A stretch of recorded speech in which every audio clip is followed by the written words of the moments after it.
I was working night shifts at County General last year when this whole thing started. After my shift ended at 7 a.m., I always took the number 47 bus home from the stop near River Plaza Mall. That early in the morning, the place was quiet, except for the occasional jogger or someone unlocking their shop. One day in late February, I got there and noticed a woman standing a little too close to the bus shelter. She was mumbling to herself, her hands making quick, sharp gestures at no one in particular. Her jacket was dirty, the sleeves frayed, and her hair hung in uneven clumps. When a man walked by with a coffee, she stepped toward him and barked something loud enough for me to catch the anger in her tone. He didn't engage, just kept walking, but she stayed facing the street like she was waiting for someone else to cross her path. I kept my distance, standing closer to the corner where I could still see the road. Working in a hospital, you learn to pick up on certain things: rapid speech, unpredictable movement, signs someone might be in crisis. I wasn't going to start a conversation, but I kept her in my peripheral vision in case she suddenly closed the gap between us. The number 47 appeared at the far end of the street, and I noticed the driver slowing as he approached. His eyes flicked from me to her, and then, instead of stopping, he kept rolling, giving me a quick shake of his head through the windshield. The woman shouted after the bus as it passed. I didn't wait around to see if she'd turn her attention to me. I just cut across the parking lot, heading for the next stop 3 blocks down. It was more of a walk, but at least I could wait there without being in the same spot as her. The following week, I finished my shift and walked the same route toward River Plaza. The morning was cold, a thin layer of frost still on the grass, and I could see my breath when I exhaled. As I got closer to the stop, I saw her again. Same jacket, same rough posture, standing in the exact spot as before. This time, she was quiet. She turned her head toward me as I approached, and her expression shifted into a slow, deliberate smile. She didn't move toward me or say anything, just watched me while I kept walking to the other end of the shelter. Something about the way she smiled stuck with me. Not friendly, not even mocking, just fixed on me like she'd been expecting to see me there. I told myself it was nothing, that maybe she smiled at everyone, but when I glanced over again, she was still looking, still smiling, and it didn't stop until I stepped onto the bus. I started taking the earlier run after that. It meant clocking out a little faster and skipping the last cup of coffee in the break room, but I figured if I adjusted my schedule, I wouldn't see her again. That worked for exactly 2 days. On the 3rd morning, I walked toward the earlier bus and saw her standing at the same stop, even though it was almost half an hour before I'd seen her on the other mornings. She wasn't looking around at cars or people this time. She was looking directly at me as soon as I came into view. I boarded without making eye contact, choosing a seat halfway down.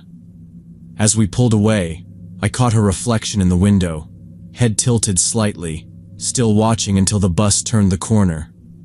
When I mentioned it to Sarah during our lunch break, she barely looked up from her salad. "You're probably overthinking it," she said. "A lot of patients or people in crisis hang around that area. They get into routines. It's not about you." I wanted to believe that. I really did. But the timing didn't feel like coincidence anymore. She wasn't just there. She was there when I was. And now, I couldn't shake the feeling that she was starting to plan it that way. She was waiting before dawn the 3rd time, standing under the shelter light like she'd slept there. I meant to walk past to the next stop.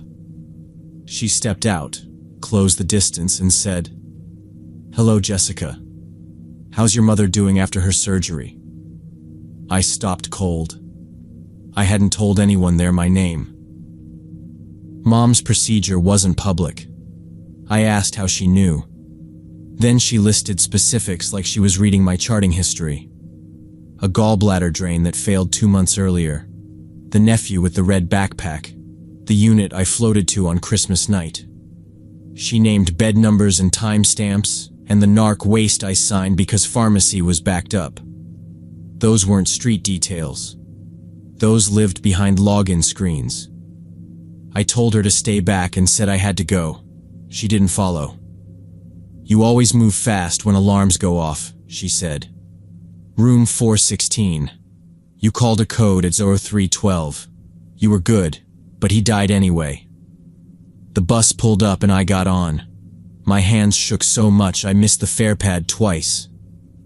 I stopped using that stop. I got rides when I could, took ride shares, walked over the river to catch a different line. For 2 days, I didn't see her. On the third, I went to the coffee shop near my apartment at noon.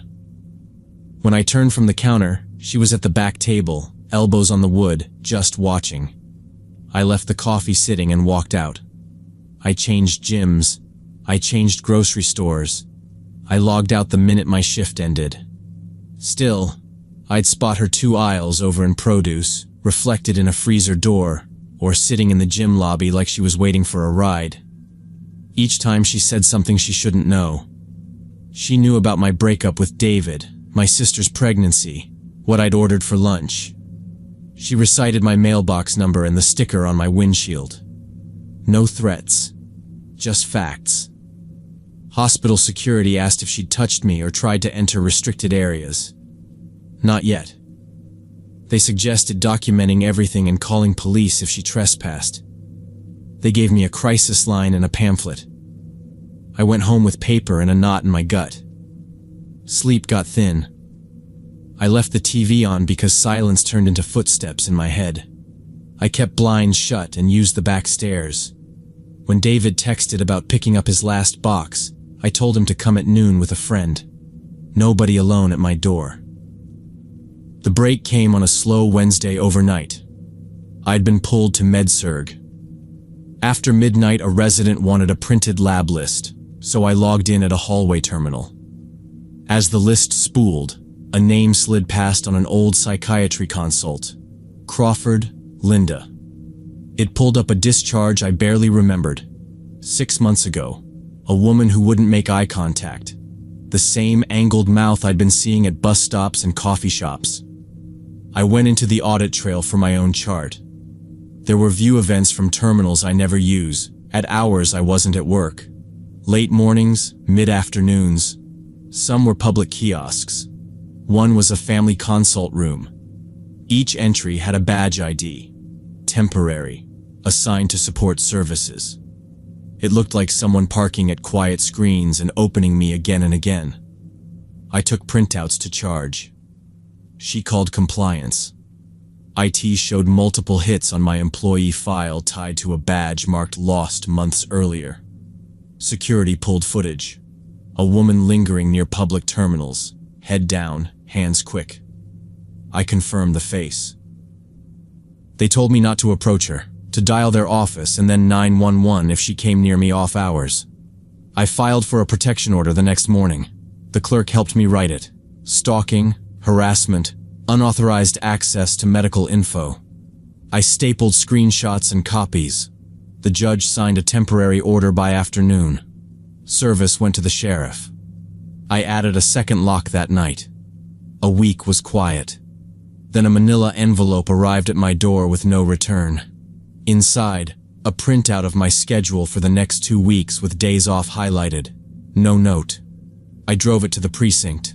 The officer nodded at the order and said to call immediately if I saw her. She violated it the next Sunday. I was leaving the laundromat with a bag over my shoulder. She stood across the street by the park entrance and gave a small wave like we were neighbors. I crossed away and dialed 911 while I walked. She matched me on the opposite sidewalk, calling out facts like she was still reading a screen. She said my landlord's name and the building's maintenance code. I told the dispatcher there was an active order and I was being followed, gave my location, and kept straight to a busier avenue. 2 patrol cars came. The officers went to her first. She didn't fight. She just turned and stared at me over her shoulder while they cuffed her. At the station, a detective took my statement. In her bag, they found a notebook full of sketches and notes. My outfits by day, dates I swapped shifts, lists of patients by initials, quick maps of stops and entrances. There were rough passwords and login paths, some wrong, a few close. IT later confirmed she'd used unattended terminals and that a lost badge had never been deactivated like it should have been. The hospital's privacy officer called to apologize without admitting fault.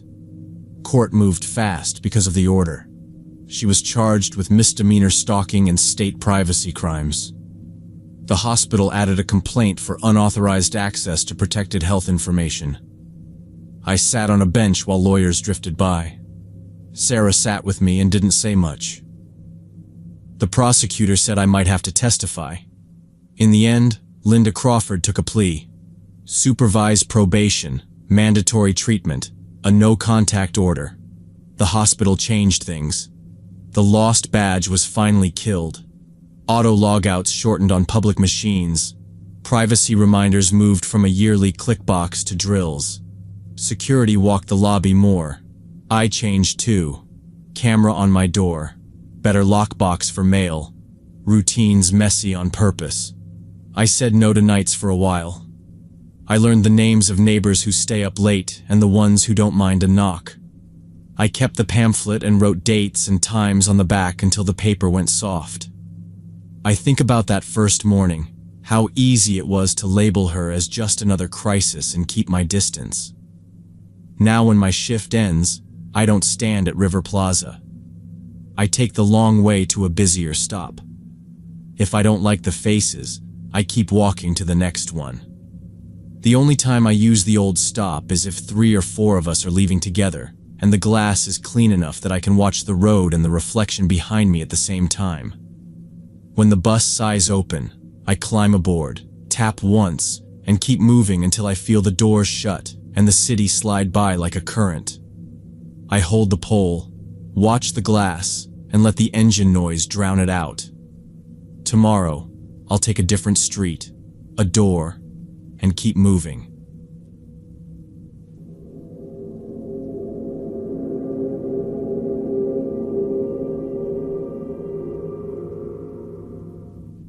When I was a junior at State, I lived in Patterson Hall, one of those old brick dorms with the multi-level parking garage underneath. It was convenient because you could get from your car to the elevator without ever stepping outside, which was great in bad weather. I usually stayed late at my boyfriend's off-campus apartment, sometimes until close to midnight, and by the time I got back, the garage was mostly empty except for a few scattered cars. The lighting down there wasn't great. Long fluorescent tubes that flickered in spots, humming faintly overhead. The air always smelled like oil and damp concrete. One night, I pulled into my usual space on the lower level. As soon as I turned off the engine, I noticed him. A man, maybe mid-40s, standing between 2 of the thick concrete pillars across the aisle. He wasn't leaning or pretending to be on his phone. He was just standing there, facing my direction, hands at his sides. He didn't look like a student, or even faculty. He was too old, too still. His clothes didn't fit the campus vibe either. Dark jacket, loose jeans, boots that looked worn. I kept my movements calm and normal, like nothing was wrong. Locked the car, slung my bag over my shoulder, and started walking toward the elevator lobby. My footsteps echoed off the concrete. I could feel his eyes following me, and every instinct told me he wasn't just down there by chance. I didn't hear a phone buzz, no car door opening, nothing. Just the quiet hum of the lights and my own footsteps. I didn't look back until I was almost to the door, and even then it was just a quick glance. He hadn't moved, still watching. I hit the button for the elevator and stood there, feeling the seconds stretch.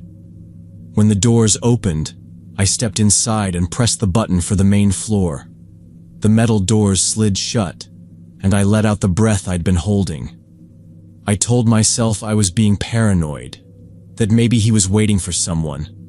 But something about the way he was positioned, half in shadow, right between those pillars, made me think he'd been waiting for me specifically.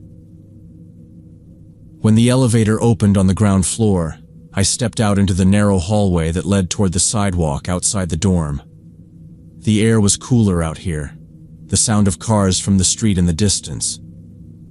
I walked toward the main entrance, the weight of my bag pulling on my shoulder, still telling myself it was fine.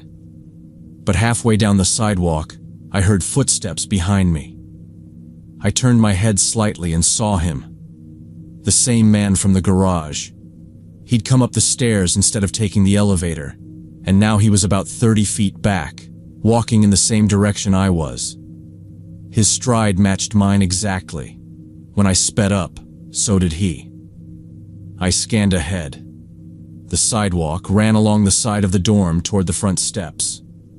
About halfway up, I spotted one of those blue emergency call boxes with the big red button under a plastic cover.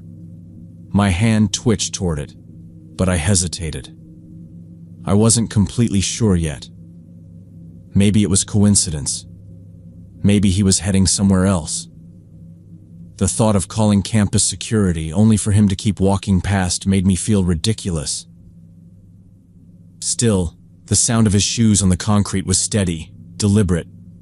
I gripped my bag strap tighter and kept walking, eyes fixed on the nearest dorm entrance. It wasn't the main lobby, it was one of the side doors with a keycard reader. But it was closer. My pace quickened. That's when I heard it. His steps picked up too. I didn't think anymore. I broke into a run, my bag bouncing hard against my hip, the sound of his shoes slapping the pavement right behind me. My hand was already in my pocket for my student ID card. The door came into reach. I swiped the card, yanked it open, and slipped inside, letting it slam shut behind me. Through the glass, I saw his face, jaw tight, eyes locked on me. He reached the door and tried the handle, but it was already locked again. His expression twisted into something sharp and angry, and then he turned and jogged away into the darkness beyond the glow of the dorm lights. The next morning, I woke to my phone buzzing non-stop. A campus-wide alert had been sent out.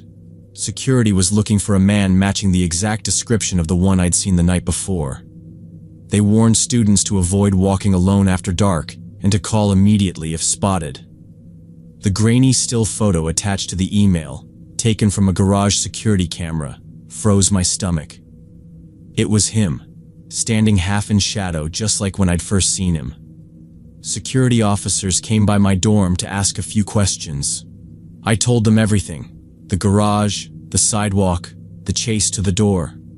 They nodded, took notes, and said they'd patrol more heavily in the area. Still, they admitted they hadn't caught him. Without a name or solid leads, they couldn't do much more than keep an eye out. For about a week, I didn't see him. I tried to convince myself he'd moved on, maybe spooked by the increased patrols. I started walking to class again without scanning every shadow. Then, 2 weeks later, it happened.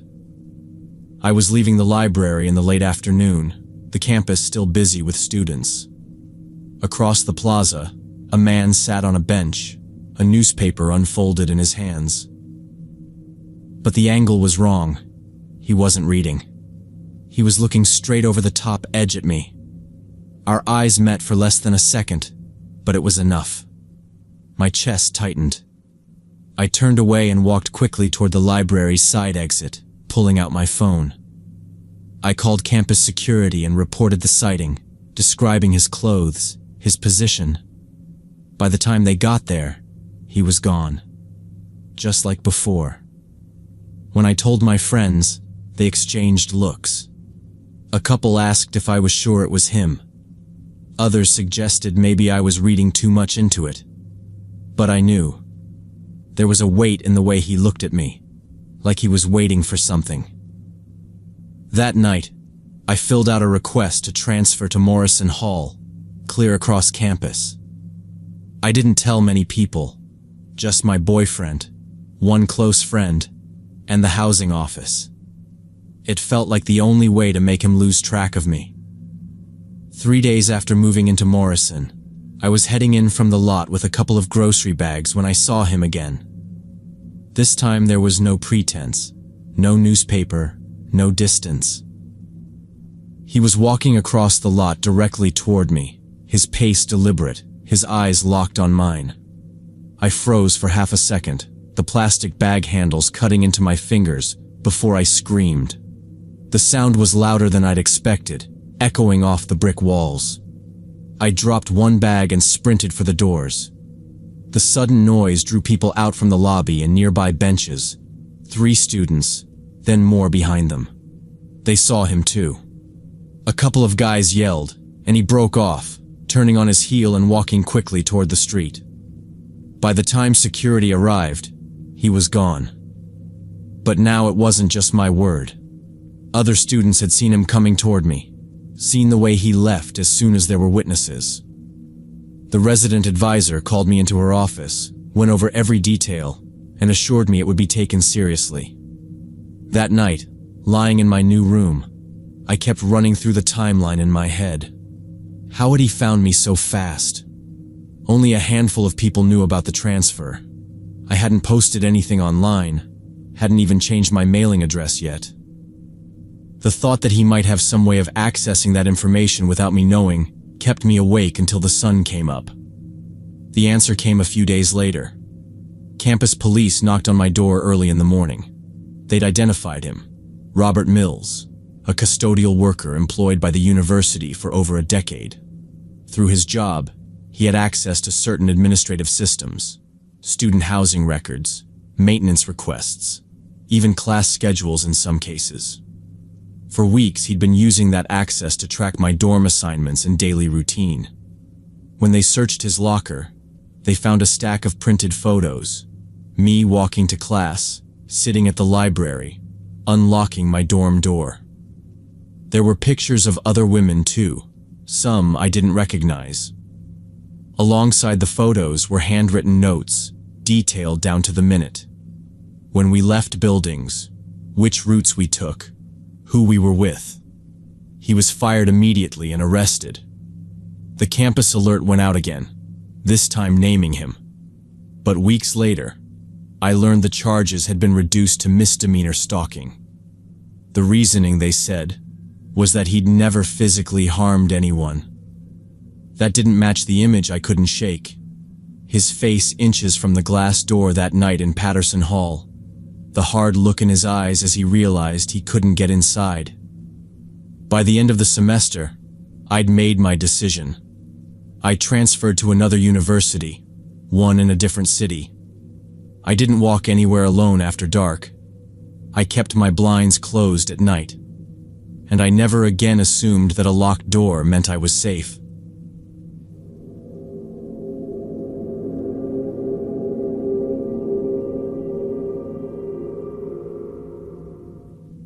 I was working at Maria's Family Restaurant during my sophomore year of college in December 2021. It wasn't glamorous, but it was steady, and I'd gotten used to the rhythm. Early prep, the breakfast rush, quiet gaps in the afternoon. That's when he first came in. He was dressed in a sharp suit the first time. Looked like he'd just stepped out of some conference. Mid-40s, maybe. He took a booth in my section and ordered nothing more than coffee and a slice of apple pie. That alone wasn't strange. Plenty of customers sat for hours nursing a coffee. He stayed a long time that first day, though, long after the lunch crowd had cleared. He asked me about my major, what classes I was taking, if I was going home for the holidays. His voice was calm, polite, but his eyes didn't match the easy tone. Too focused, like he was memorizing every answer. I kept moving between tables, making sure I wasn't standing there too long. But he always had another question ready when I came back. He started coming in 2 or 3 times a week, always asking for my section. My manager noticed, but only mentioned that he was a good customer who tipped well. And he did, 20%, sometimes 30%, every time. I told myself he was probably just lonely, maybe traveling for work, looking for someone to talk to. Still, there was something in the way he kept steering conversations back to me, my plans, my family, whether I had a boyfriend, that made me feel like I had to keep my guard up. By the second week, I'd catch myself spotting him the moment he walked through the door.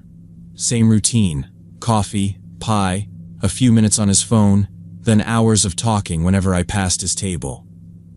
I learned to cut the conversation short without being rude, telling myself I was just overthinking it. But the unease never really went away, no matter how normal he acted. It didn't take long before it was obvious he knew my work schedule. I'd never told him, but he somehow only showed up when I was there. Even if I picked up an extra morning shift, he'd be in that booth within the first hour. He started making comments about my hair, my smile, my great energy. Once, he asked if I ever went out after work, suggesting we could grab a drink sometime. I brushed it off with a quick laugh and said I was too busy with school. One afternoon, I set his plate down and felt his fingers brush the back of my hand. Not accidental, slow enough that I pulled away instantly. It wasn't aggressive, but it crossed a line. After that, I tried to get other servers to take his table when they could. Sometimes it worked, but he'd ask where I was, if I was around, and wait until I was free. Then he began leaving notes with his tips, folded slips of paper tucked under the receipt. They'd have his phone number written neatly, or little offers. Let me know if you need help with books next semester, or happy to take care of your tuition. The tips themselves got larger, $40, $50 on a $10 tab, but each one made me more uncomfortable. I'd crumple the notes and toss them before I could think too much about them. The rest of the staff saw him hanging around, saw how often he asked for me. A couple of them joked about it, calling him my biggest fan, or saying I'd found myself a sugar daddy. But no one really seemed to think it was serious. I kept telling myself the same thing. But every time I walked past that booth and saw him sitting there, watching me before I even said hello, it felt less and less like a coincidence. Then I started seeing his car in the college parking lot. Same dark sedan, tinted windows, parked a few rows away from where I usually left mine. The first couple of times, I thought it was coincidence. But then, I noticed it again at the bus stop I used on mornings when my car was in the shop. Always in sight, never too close, but close enough that I knew he could see me. One afternoon, I was walking out of the library with my backpack slung over my shoulder when I heard someone call my name. I turned and saw him leaning against that same car, smiling like we were old friends. He said he could give me a ride home since it was getting late. The way he phrased it wasn't casual. It sounded like he'd already decided where I was going. My stomach dropped. I told him no, quick and firm, and walked back inside until he drove off. That's when it hit me that he'd been keeping track of where I was outside of work, learning my schedule without me realizing it. That night, I told my manager everything. How he was showing up at my campus, waiting near the bus stop, approaching me out of nowhere. She didn't hesitate. From that day, she told him he couldn't sit in my section anymore. He didn't argue, but the smile he gave her was tight and wrong, like he wasn't done. For a few days, I thought maybe that would be it. Then one night after closing, I walked out to my car with my keys in hand and saw him standing a few spaces away, leaning on the hood of a pickup. He said he just wanted to talk. I turned around and went back inside. After that, I asked a coworker to walk me out every single night. Sometimes he was there, sometimes not. But the threat of it never went away. When the restaurant banned him entirely, I felt a moment of relief. That lasted less than a week. I started getting texts from an unknown number, short messages, just my name or how was work. Then calls, never leaving a voicemail. When I blocked the number, new ones would pop up. The tone was never explicitly threatening, but the persistence made my skin crawl. Then the social media messages started. New profiles with generic names and no pictures, sending me friendly questions like we'd met before. When I blocked those, more would appear, all clearly the same person. It went beyond me. He started contacting my friends. One told me he'd messaged her asking if she knew where I lived because he was worried I wasn't answering my phone.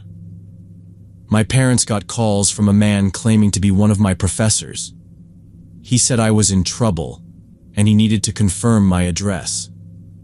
They hung up both times, but the idea that he was reaching them directly shook me.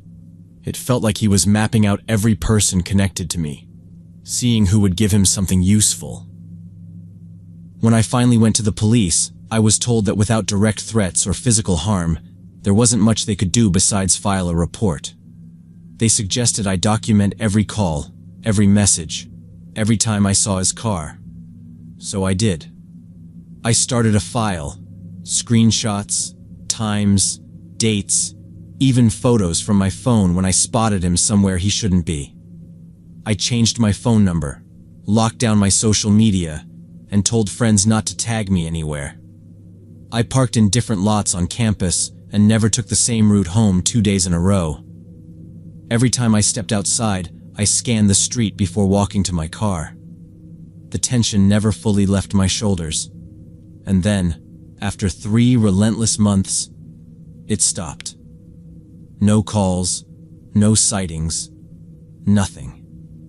The silence was almost unsettling after the constant pressure of his presence. Weeks later, I heard through a mutual acquaintance that his wife had found out. She'd gone through his phone, seen everything, and given him an ultimatum. End it, or she'd leave. That explained the sudden disappearance, but it didn't erase what happened. The whole thing changed the way I moved through the world. I started listening to that small, uncomfortable voice I'd ignored in the beginning. People who dig for personal details without a reason aren't being friendly. They're looking for something. And I learned the hard way that you can't afford to wait until their interest turns into something you can't walk away from.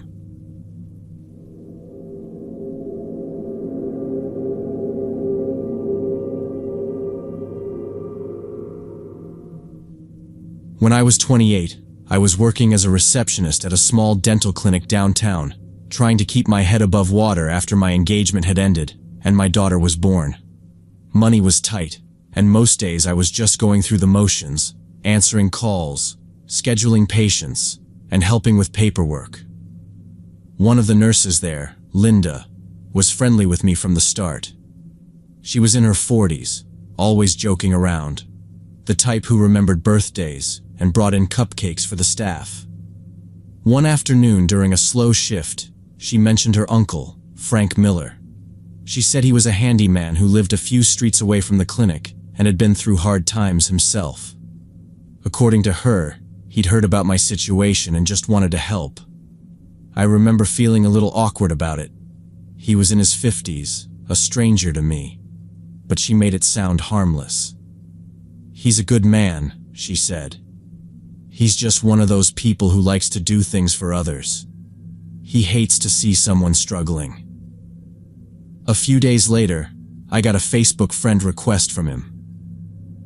His profile picture was of him sitting on the hood of a pickup, wearing a baseball cap and smiling. His messages started out polite, short.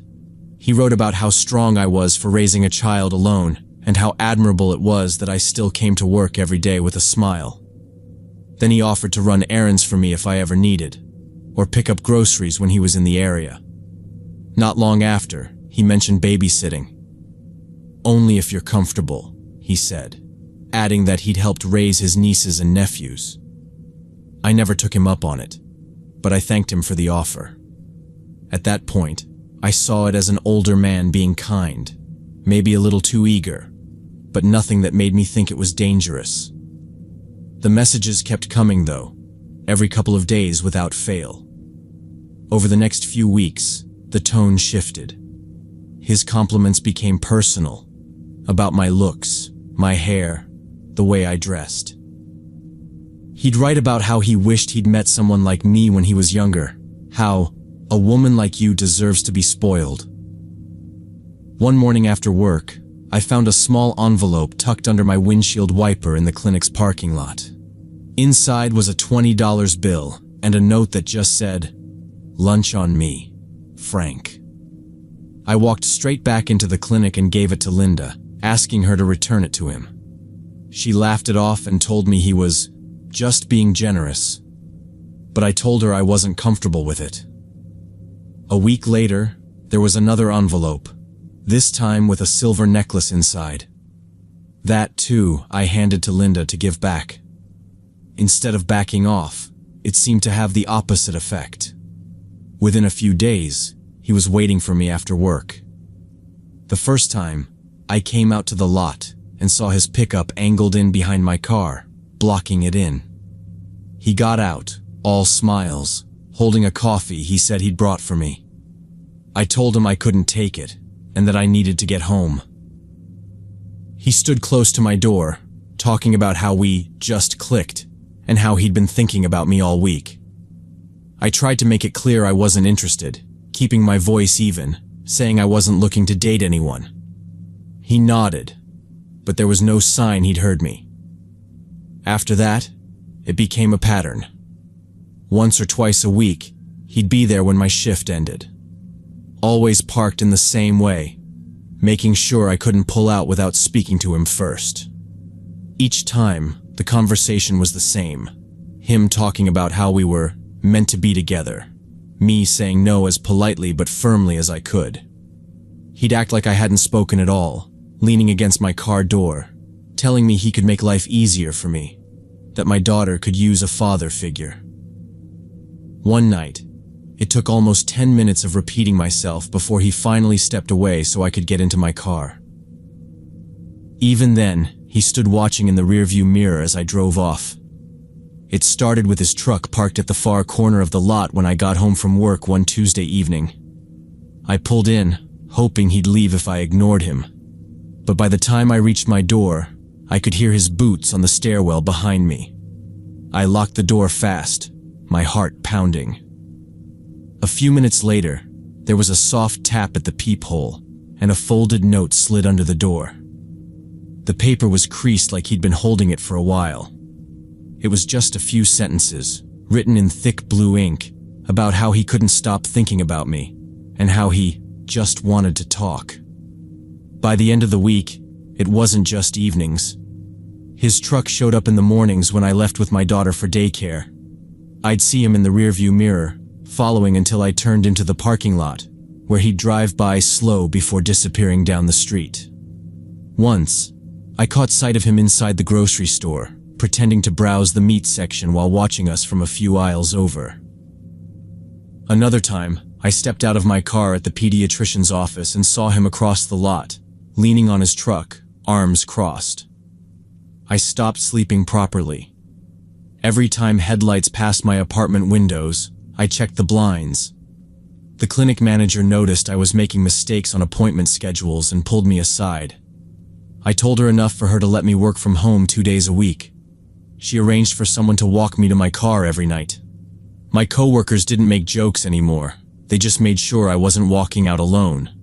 Linda looked mortified when she found out.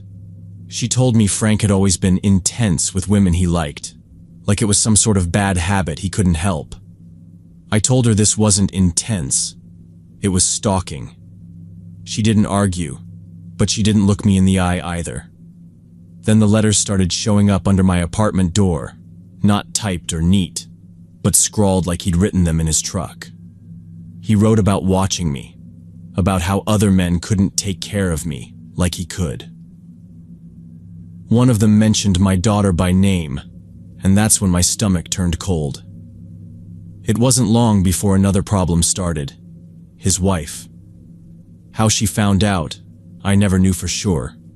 But one afternoon, the clinic's front desk transferred a call to me, and a woman's voice came on the line, shaking with rage. She accused me of ruining her marriage, of chasing after a married man. I tried to hang up, but she kept calling back. Some calls came to my cell, others to the clinic, sometimes 5 or 6 in a row. When I didn't answer, She left voicemails, her voice rising until she was shouting about how she'd come down there if I didn't stop messing with her husband. She called me a liar, a manipulator, a homewrecker. I started letting everything go to voicemail just to avoid hearing her. The worst part was my daughter hearing the messages I couldn't delete fast enough. "Why is that lady so mad at you, Mommy?" she asked one evening after I'd turned the volume down. I told her it was just a wrong number, but she didn't believe me. The tension was leaking into everything: work, home, even daycare drop-offs. I was checking the parking lot before I left any building. I thought about moving, but I knew it wouldn't stop him. I thought about calling the police, but I didn't know if there was enough for them to act. I'd been hoping he would get bored, or embarrassed, or anything that would make him stop. But it was clear now he wouldn't. Finally, after a week where both he and his wife called me daily, I called a lawyer. She told me to write down everything: dates, times, exactly what was said, and save every letter.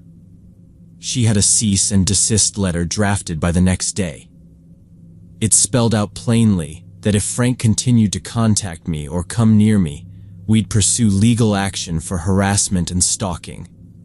His wife was included by name in the letter. The letter went out on a Wednesday. I blocked their numbers, blocked them on social media, and changed my phone number. I didn't hear from either of them again. The silence was like stepping into a warm room after being out in the cold for months. A year later, Linda stopped by the clinic while I was covering the desk. She looked older, more tired. She told me Frank had been arrested for similar behavior toward a woman at his job, a coworker, younger than me, who'd gone to the police right away. He was facing charges, and she didn't think he'd be coming home for a while. I just nodded. There wasn't much to say. I'd learned the hard way that some people will take every courtesy, every polite smile, as an open door. They won't hear no unless it's backed by a consequence. I wished I'd drawn that line sooner. Now I document everything. I don't ignore warning signs. And I don't assume problems like this will go away on their own. Because some people don't stop until you make them. And if you wait too long, you might not get the chance.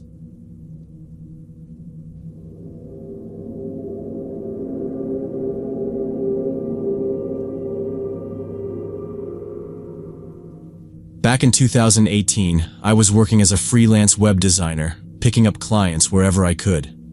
Samantha reached out to me from Miami. She ran an online cosmetics store and wanted me to overhaul her site.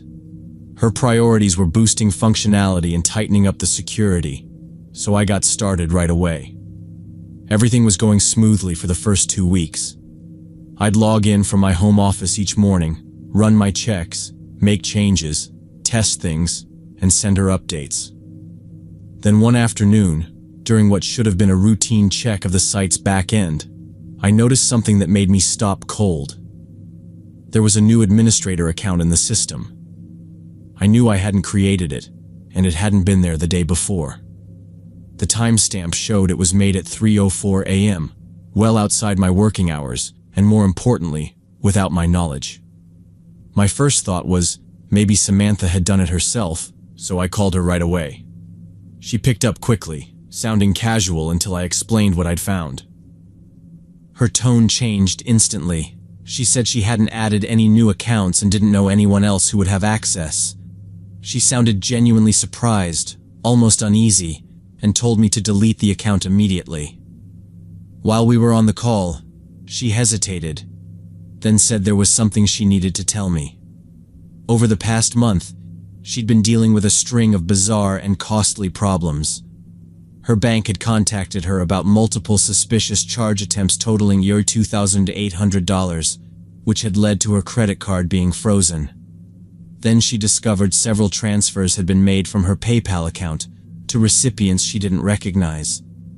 On top of that, her business partners had started calling, confused and angry about rude, unprofessional emails they'd received, emails sent from her address, but that she swore she never wrote. I started thinking through possible causes, and all of it pointed to one thing. Her computer was compromised. I offered to run a remote diagnostic to confirm, and she agreed. When I got in, it didn't take long to find the problem. Hidden processes were running in the background, quietly sending data out to external servers. The connections were masked, but there were enough traces for me to see it was some kind of malware, likely installed recently. When I told her, she went quiet for a moment, then admitted something that explained how this might have started. A few weeks back, she downloaded some video editing software from a file-sharing site she knew wasn't exactly reputable. She'd needed to edit product videos quickly, and didn't want to wait for official software licenses to process. It had seemed harmless at the time. The so-called video editing software was nothing more than a Trojan buried inside a polished installer. Once I dug into its payload, I found it had quietly created backdoors into Samantha's system, giving the hackers full remote control. From there, they'd crawled through every account tied to her main email address, her online banking, PayPal, social media, cloud storage, everything. I explained the situation to her in plain terms and told her this wasn't going to be a quick fix. Over the next 2 weeks, I worked on her system daily. I wiped and rebuilt her operating system from scratch, installed network monitoring tools, and set up a firewall with strict rules. Every password for every account she owned was changed, each one generated randomly and stored in a secure password manager. We enabled two-factor authentication everywhere it was available, and I replaced her outdated antivirus with enterprise-grade protection. Even with those measures, the criminals still managed to drain about $1,500 from different accounts during the cleanup window. They were clearly operating in multiple regions, using stolen credentials while they still worked. We flagged every transaction, froze compromised cards, and sent fraud reports to her bank and PayPal. By the time I declared her system clean, I felt confident they'd lost their grip. Samantha seemed lighter when we finished. She thanked me repeatedly, saying she finally felt like she could focus on her business again. About a month later, just when I thought the whole ordeal was behind us, my phone rang late in the evening. It was Samantha. I could hear her sobbing before she said a word. She'd just received an email from an address she didn't recognize. The message was blunt. Pay Auror $5,000 in cryptocurrency within 72 hours, or they would release a set of personal images to her family, friends, and business contacts. Attached was a single photo to prove they weren't bluffing, one she recognized immediately as private and stored only on her laptop. She was shaking when she described it. The hackers had clearly copied personal files during the original breach and kept them. She couldn't stop thinking about who might see them. Clients she had to face daily, her parents, her husband. Her voice broke when she said she didn't know if her marriage could survive it. Then she asked the question I'd been dreading. Could I track them down or erase what they had? I told her the truth. Once files are stolen, there's no way to make them disappear from the attacker's possession. The only real option was to treat it as a criminal matter. She was hesitant, scared that going to the authorities would make things worse. But I explained that paying the ransom didn't guarantee the photos would stay hidden. More often than not, it encouraged further extortion. We talked for nearly an hour before she agreed to loop in her husband. The next day, they went together to the local police and spoke with the cybercrime division. The officers took down every detail: the email headers, the cryptocurrency wallet address, the timestamps, and promised to investigate. They warned her it was rare to identify the culprits, but said the information might link to other active cases. For the next week, she jumped every time her phone buzzed, expecting the worst. But the hackers never followed through. The police speculated they might have been running multiple extortion campaigns at once, abandoning harder targets when easier ones paid up. Whatever the reason, the silence eventually held. The files were never leaked, and the threats stopped coming. When we spoke again after it was over, Samantha told me she still couldn't relax completely. The idea that strangers had copies of her private life, stored who knows where, would always linger. I understood. I'd seen enough breaches to know that data theft leaves scars you can't patch with software. That experience changed the way I work. Now, when I clean a system, I tell my clients that the damage doesn't end the day you remove the malware. Anything stolen during the breach, financial info, business records, personal photos, might surface months or even years later. The only real defense is to avoid letting attackers in at all. With Samantha, we kept in touch for a while after the case closed. She moved her business to a more secure hosting provider, set strict rules about software downloads, and kept her devices under constant protection. But every now and then, she'd email me just to say she'd received a suspicious message and wanted to double-check it was safe. The lesson was burned in for both of us. Once someone gains access to your data, they own a piece of your life you can never take back. All you can do is make sure they never get the chance again.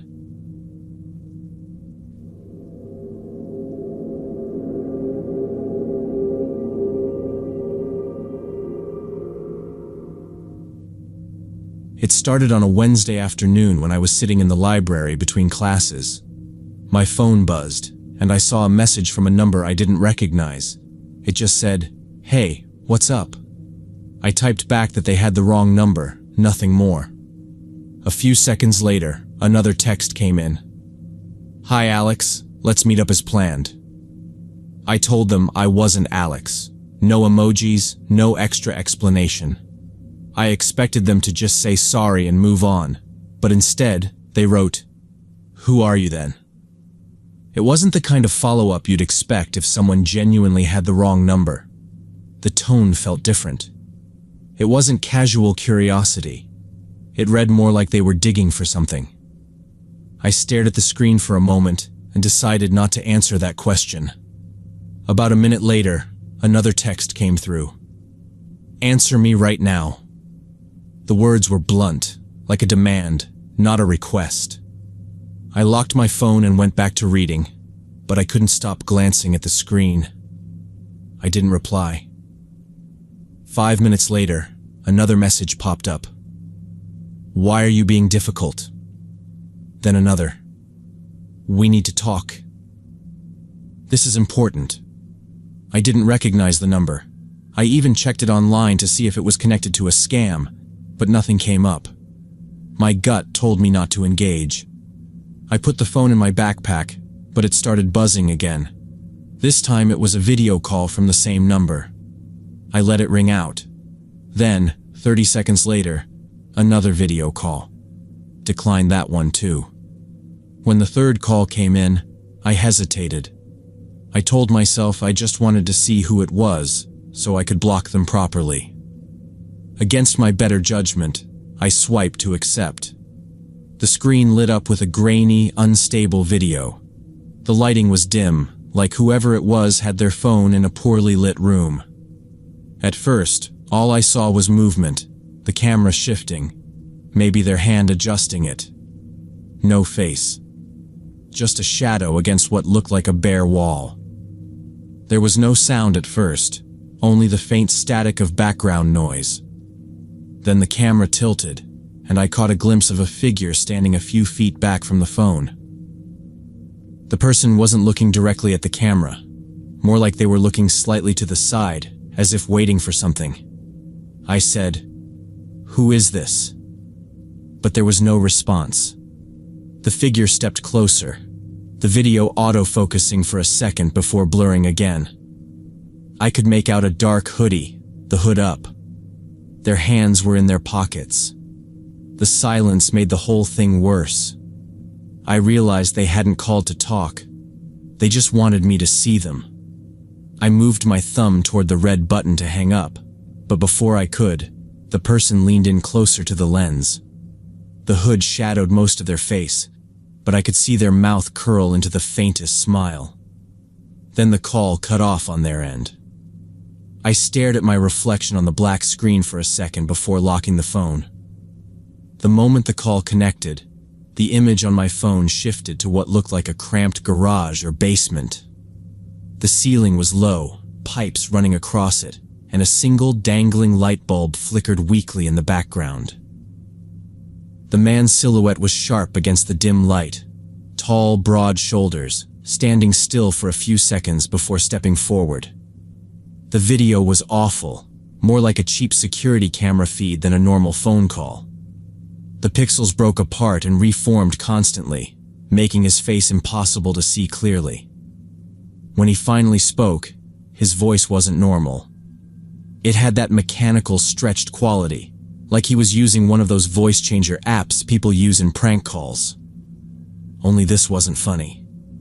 The words were jumbled, each syllable warped so much that they didn't sound like any language I knew.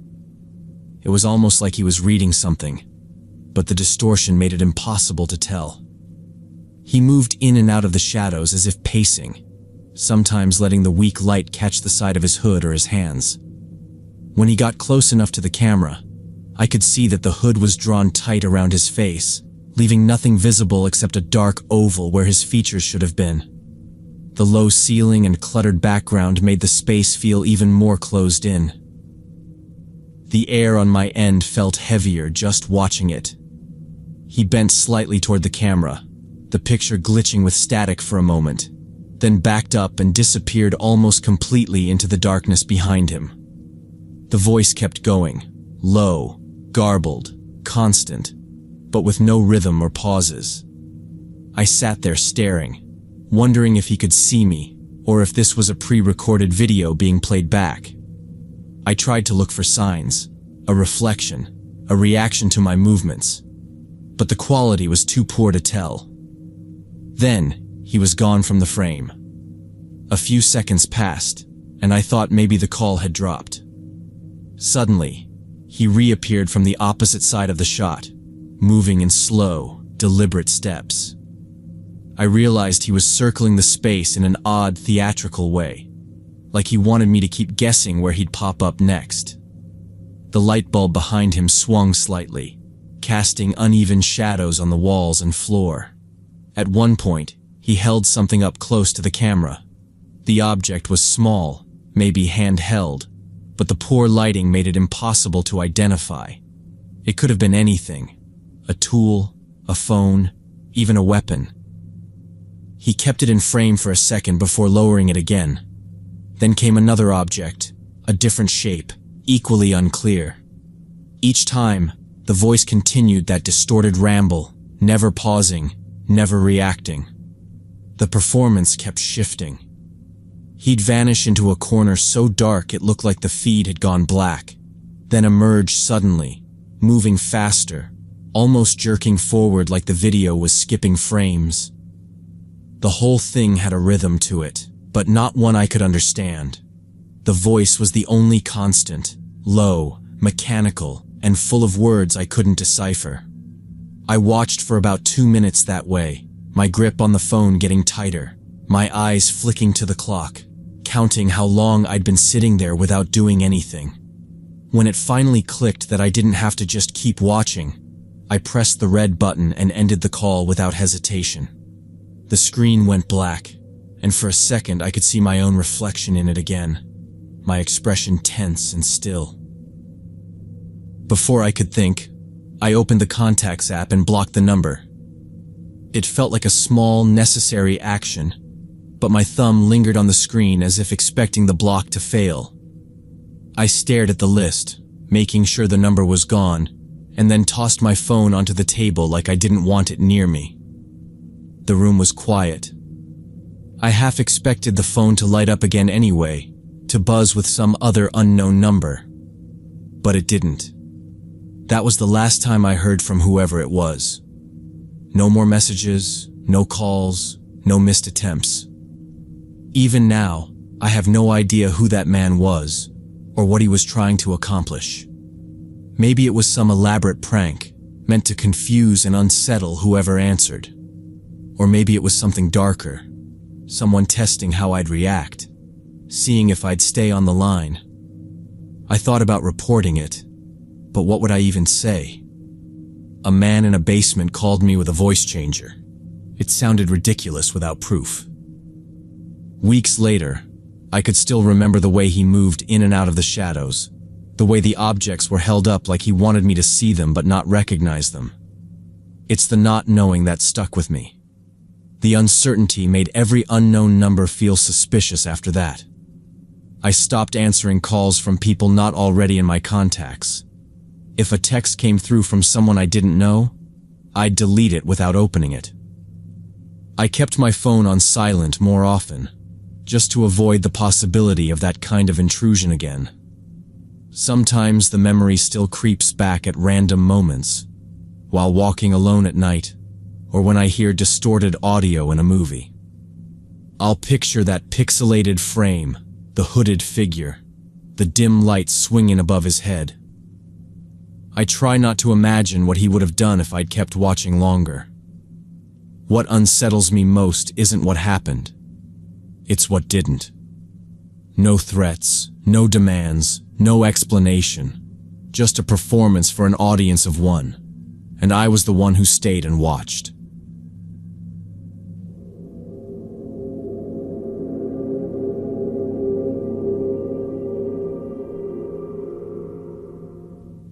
So when Emily and I decided to celebrate our 2-year anniversary, we rented this little cabin way out in the Colorado mountains. The listing made it sound perfect. 30 minutes from the nearest town, surrounded by forest, no neighbors in sight. The drive up was quiet once we got past the last gas station, and the road narrowed to a single lane with tall pines crowding the shoulders. The cabin was set back from the gravel driveway, a small A-frame with a wooden deck out front and a stone chimney. At first glance, it seemed exactly like what we wanted, but as soon as we stepped inside, there were a few things that didn't add up. The bedroom windows were wide open, the kind of open that made the curtains billow when the wind caught them. The air inside was cold, sharper than it should have been for late afternoon. In the kitchen, there was a coffee mug sitting on the counter with a ring of dark liquid dried halfway down the inside. The handle still had a faint smudge, like someone had put it down and never came back for it. When I went to check the back door, the lock was broken. The latch wouldn't catch no matter how I turned it. The door frame had a small crack near the strike plate, as if someone had forced it once and no one had bothered to fix it. Emily stood in the middle of the living room looking around like she was trying to decide if we should even bother unpacking. We tossed a few guesses back and forth about the last guests. Maybe they left in a hurry. Maybe they were just careless, and decided not to overthink it. We'd driven too far to turn back over a busted lock and an abandoned cup of coffee. We brought our bags in, shut the windows, and I wedged the back door closed with a chair. The place had a simple setup. One bedroom, a small living room with a wood stove, and a kitchen that opened onto the deck. The forest outside was dense, dark green under the late summer sun, and you could barely see the sky through the treetops. Despite the odd details, the first day turned out better than I expected. We spent the afternoon hiking one of the trails that started behind the cabin, following a narrow dirt path that wound uphill through the woods. The air smelled of pine and damp earth, and we didn't see another person the entire time. By the time we got back, our legs were sore, and the sun was starting to drop. We decided to cook dinner outside on the deck, using the small gas grill that came with the cabin. While we were eating, I made an offhand comment about the front door code, 4729, without really thinking about it.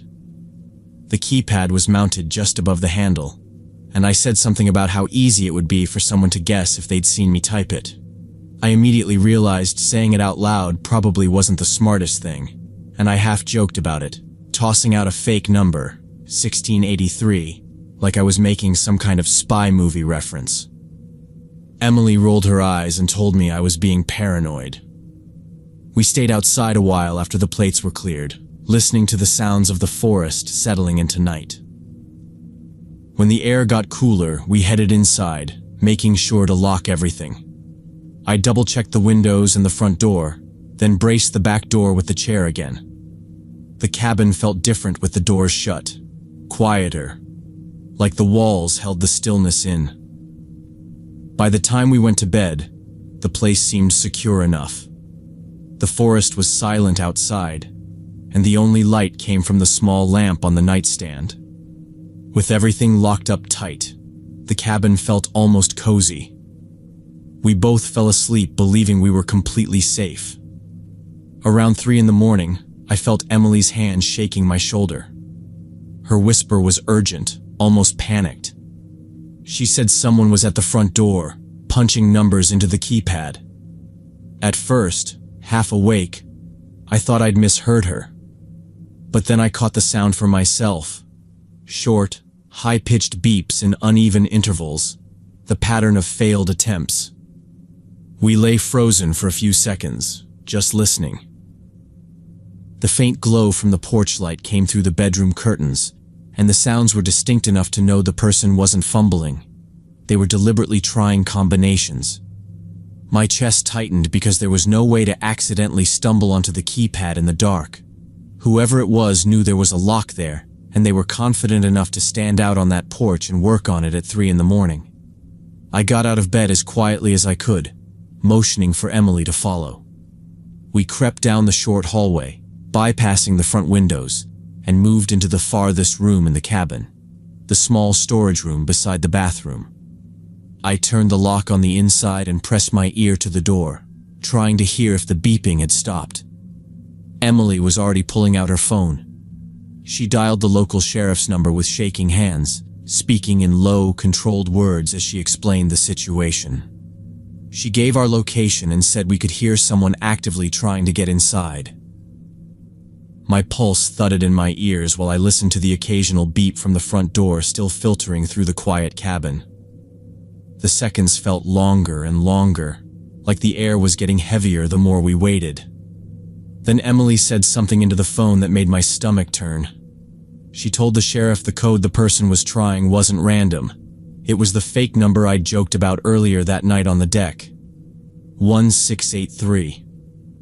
I could hear the disbelief in her own voice as she repeated it for confirmation, like she needed to make sure she wasn't imagining it. That detail changed everything. They hadn't tried the real code, not even once. Just the number I'd tossed out as a joke. Which meant that when we'd been sitting outside in what we thought was complete privacy, someone had been close enough to hear every word. They'd been close enough to remember it, wait until the middle of the night, and come back to try it. I replayed the evening in my head, every sound from the woods, every flicker of movement at the tree line that I'd dismissed as wind or wildlife. Now it felt like we'd been under observation from the moment we pulled up, maybe even before. That coffee mug in the kitchen, the broken back door, the open windows.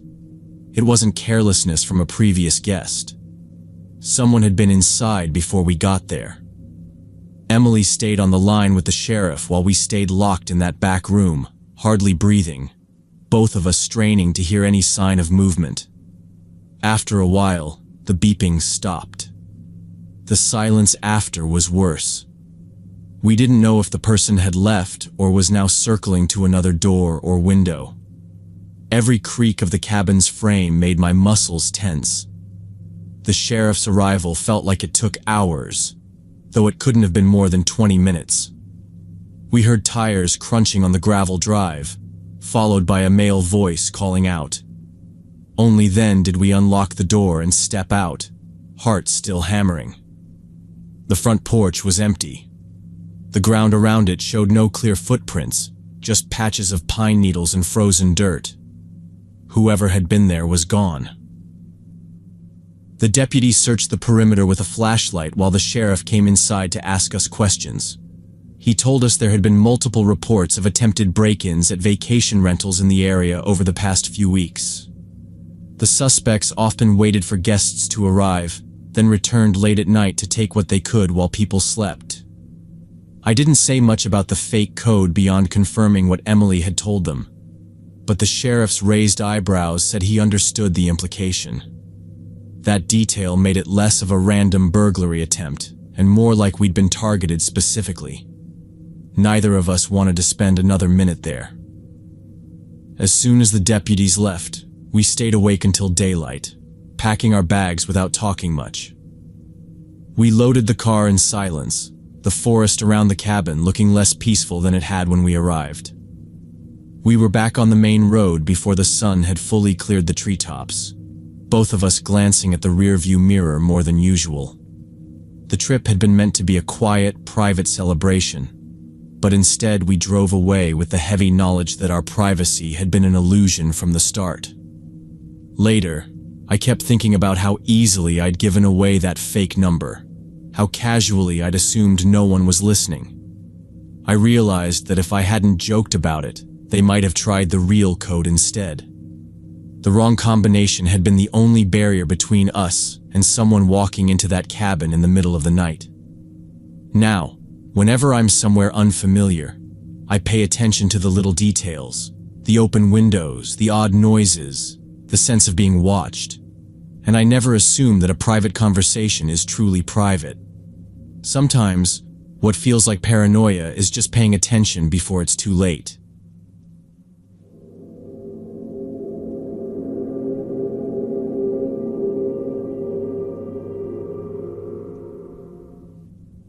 When I was 26, I decided to take a solo hiking trip through some of Colorado's lesser-known trails to avoid the heavy tourist traffic. After 2 days of driving and picking my route, I found a secluded valley several miles from the nearest official campground.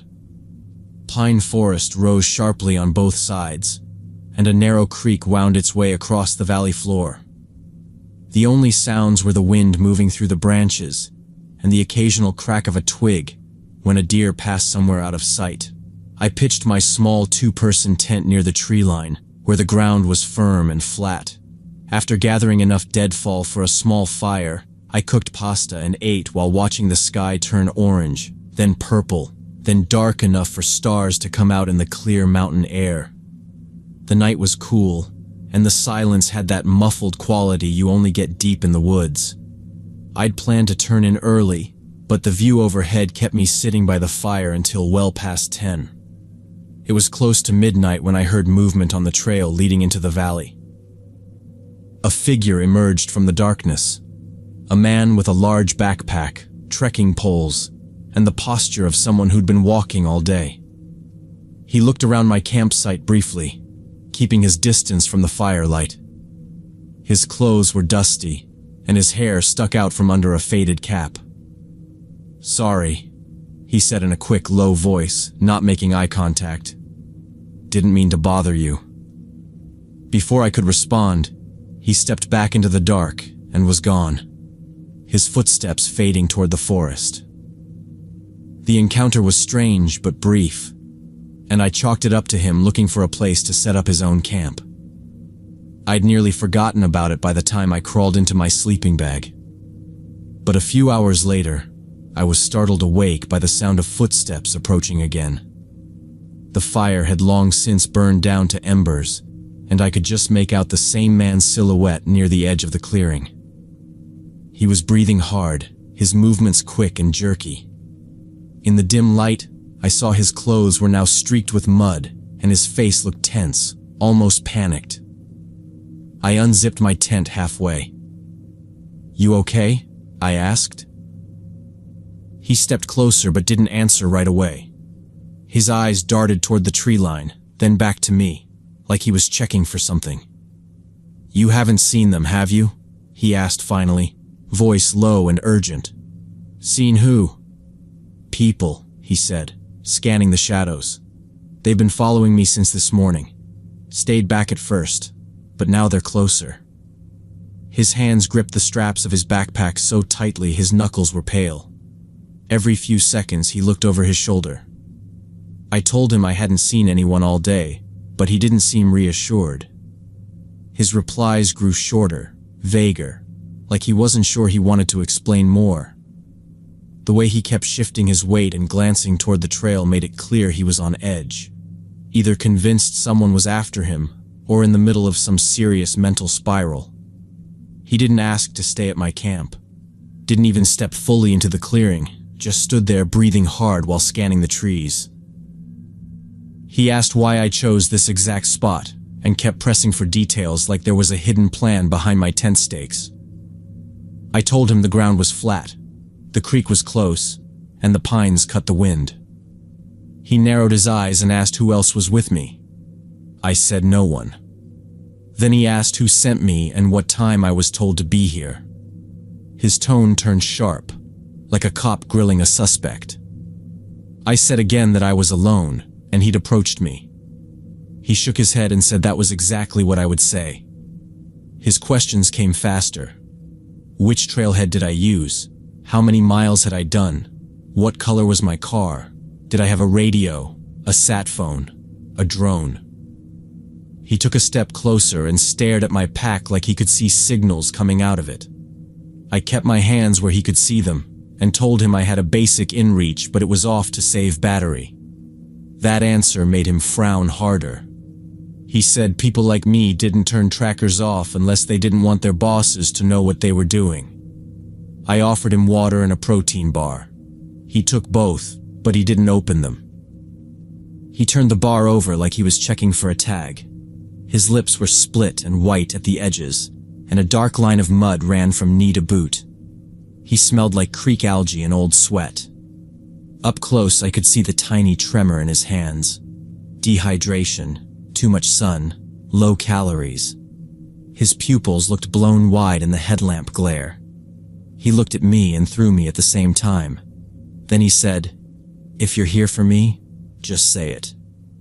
I told him I wasn't here for anyone. He scanned my camp again, slower. He pointed at my food bag hanging from the limb. "You put that there so they knew which tree to hide behind."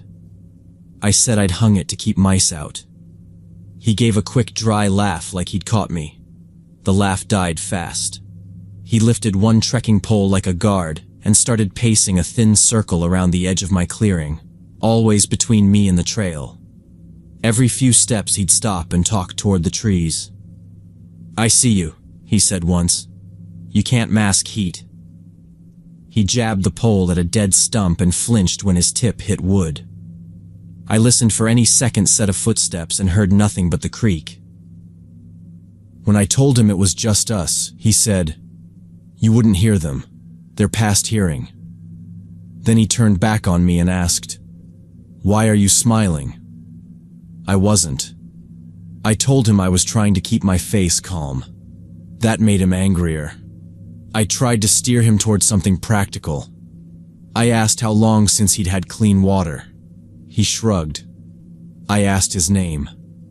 He didn't answer, only asked mine, and then repeated it a few times like he was measuring how it felt in his mouth. When I suggested we both walk out at first light and meet rangers at the junction, he said roads are the worst places, and they own the junctions. He said they like choke points. He told me not to take my hands out of sight. His pacing widened. He talked about a group that had tailed him since a pass 2 valleys west. 4 people at first, then 3 again. "You learn their gaits," he said. "One drags a toe. One breathes loud." He pointed at 2 different trees as if each held a man the rest of us couldn't see. His voice swung from whisper to shout like a dial with a broken stop. Each time he raised his voice, my chest tightened. Reason wasn't going to fix this. Distance would. When I said he might be dehydrated and asked if I could boil water, he snapped, "Don't drug me." I lifted the stove out with 2 fingers and set it on a rock where he could see it. I announced each movement. I lit it and filled a pot and waited for a boil. The small roar steadied the air. He stared at the blue flame like it was a trap, and then shifted attention back to the woods. "They'll rush when you're busy," he said. "That's their play." His questions turned to my car and plate, my route in, how long I'd watched this valley before setting down. I kept my voice level, and my answers simple. No extra words to twist. My headlamp beam made faint cones in the breath fog between us. He looked spent but wired, that brittle state where a body is out of fuel but the mind keeps revving. He kept accusing the trees. He kept guarding the trail. When the pot rolled a boil, I poured the water into my metal bottle for a heat pack, and then into a cup with electrolyte powder. He told me to drink first. I took a sip. He nodded once and didn't take any. He walked to where the trail cut in and stood there listening. Pole up. He called a name I didn't catch into the dark. No answer came, but he reacted like there had been one, and retreated from the trees like something had stepped out. There was nothing there. His loop tightened after that. He started asking the same questions in the same order, and each time he added a rough edge. His feet cut grooves into the pine duff. I answered the same way and kept my hands visible and my body square, not bladed. My plan formed in plain steps. Keep the light on him, keep the distance, pack slow, and leave the moment he drifted. He didn't want to get closer to the fire, so the far half of the clearing kept pulling him like a tide. Twice he disappeared into the trunks for 10 seconds at a time, then returned, jerky and alert. On the third time he faded further. His voice dropped to a mumble, then stopped. The only sounds were the creak and a pine creaking in the cold. I slid my sleeping bag into its sack. I stowed the stove. Every zipper I pinched to kill the noise. My ears worked as hard as my hands. I left the tent for last. When he paced deep enough that the headlamp no longer caught him, I pulled the poles, rolled the fabric tight, and slid it down the side of my pack. I cinched straps until nothing dangled. I kept the light low, kept it off him. I shouldered the pack and paused. No return footsteps. I took 2 steps, then 4, then reached the first trees. I didn't take the trail. I cut uphill through open trunks so I wouldn't pass his chosen doorway. My beam went short and tight and stayed pointed down so I didn't flash my own eyes. I moved slow enough to place every step quiet. 50 steps. Stop. Listen. The forest had that held breath stillness you only notice when you're trying to move quietly. Somewhere to my left, a twig snapped. I froze until the cold started to leak through my jacket and the sound didn't repeat. Deer, elk, him, I didn't know. I moved.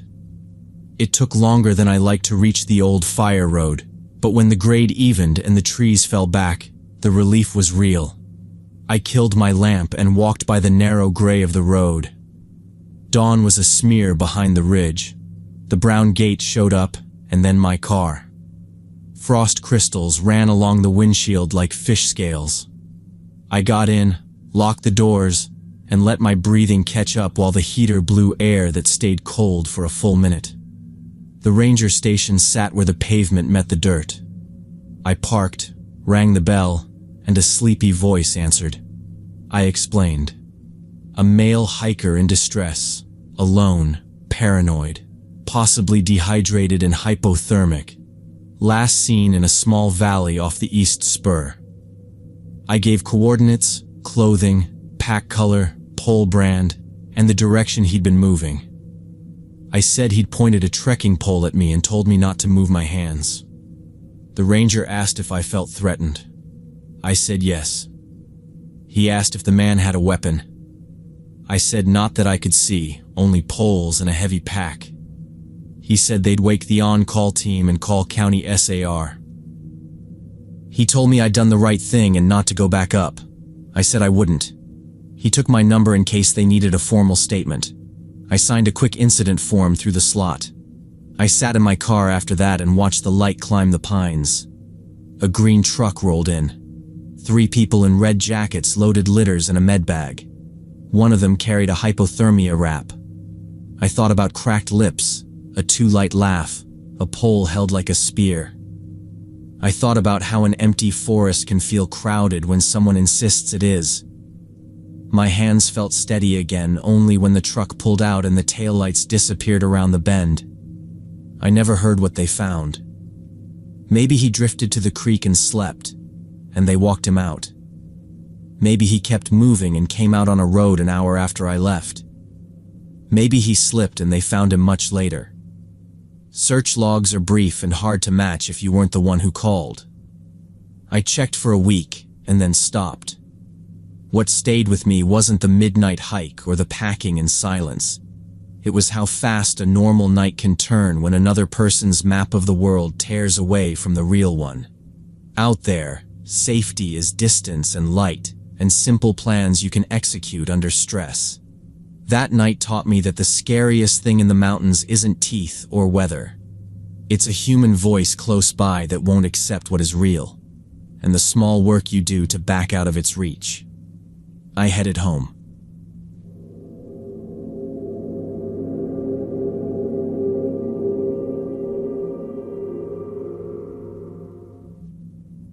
Back in 2016, I was working as an IT specialist. My work kept me online most of the time, and I had a habit of browsing anonymous networks to find rare technical books I couldn't get anywhere else. It was never anything shady, just obscure programming manuals, outdated hardware repair guides, or niche academic texts that were impossible to locate through normal stores or libraries. I'd been doing it for years without a single problem. It was almost routine for me.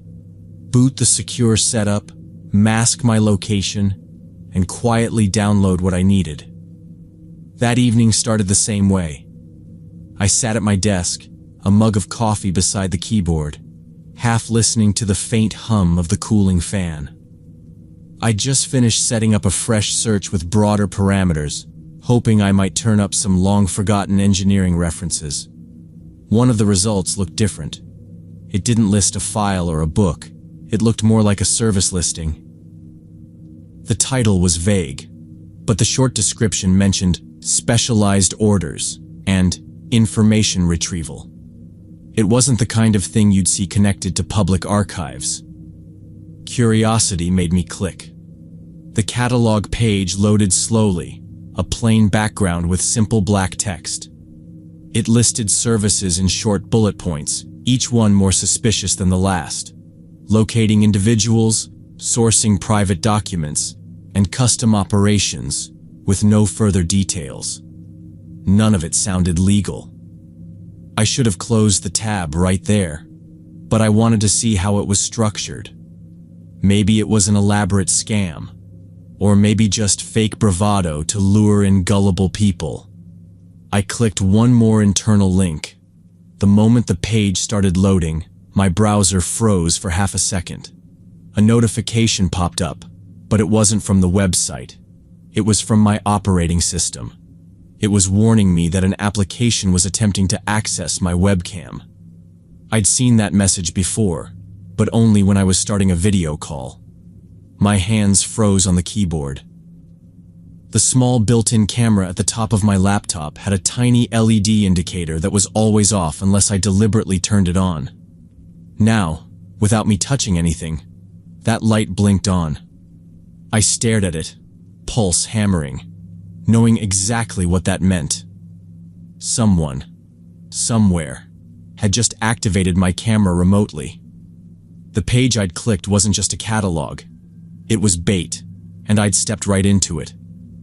My own face was probably filling someone's screen at that moment, the reflection of my room, the desk, everything behind me all visible.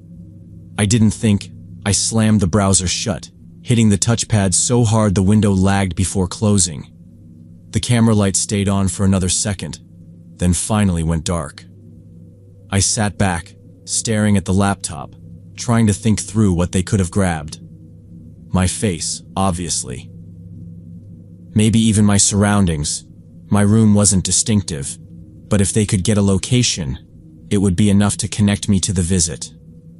I was using an anonymous network, but there were always vulnerabilities. If these people were as connected as they claimed on that site, they might have tools to work around it. The weight of that thought hit fast. I wasn't dealing with harmless hackers or online pranksters.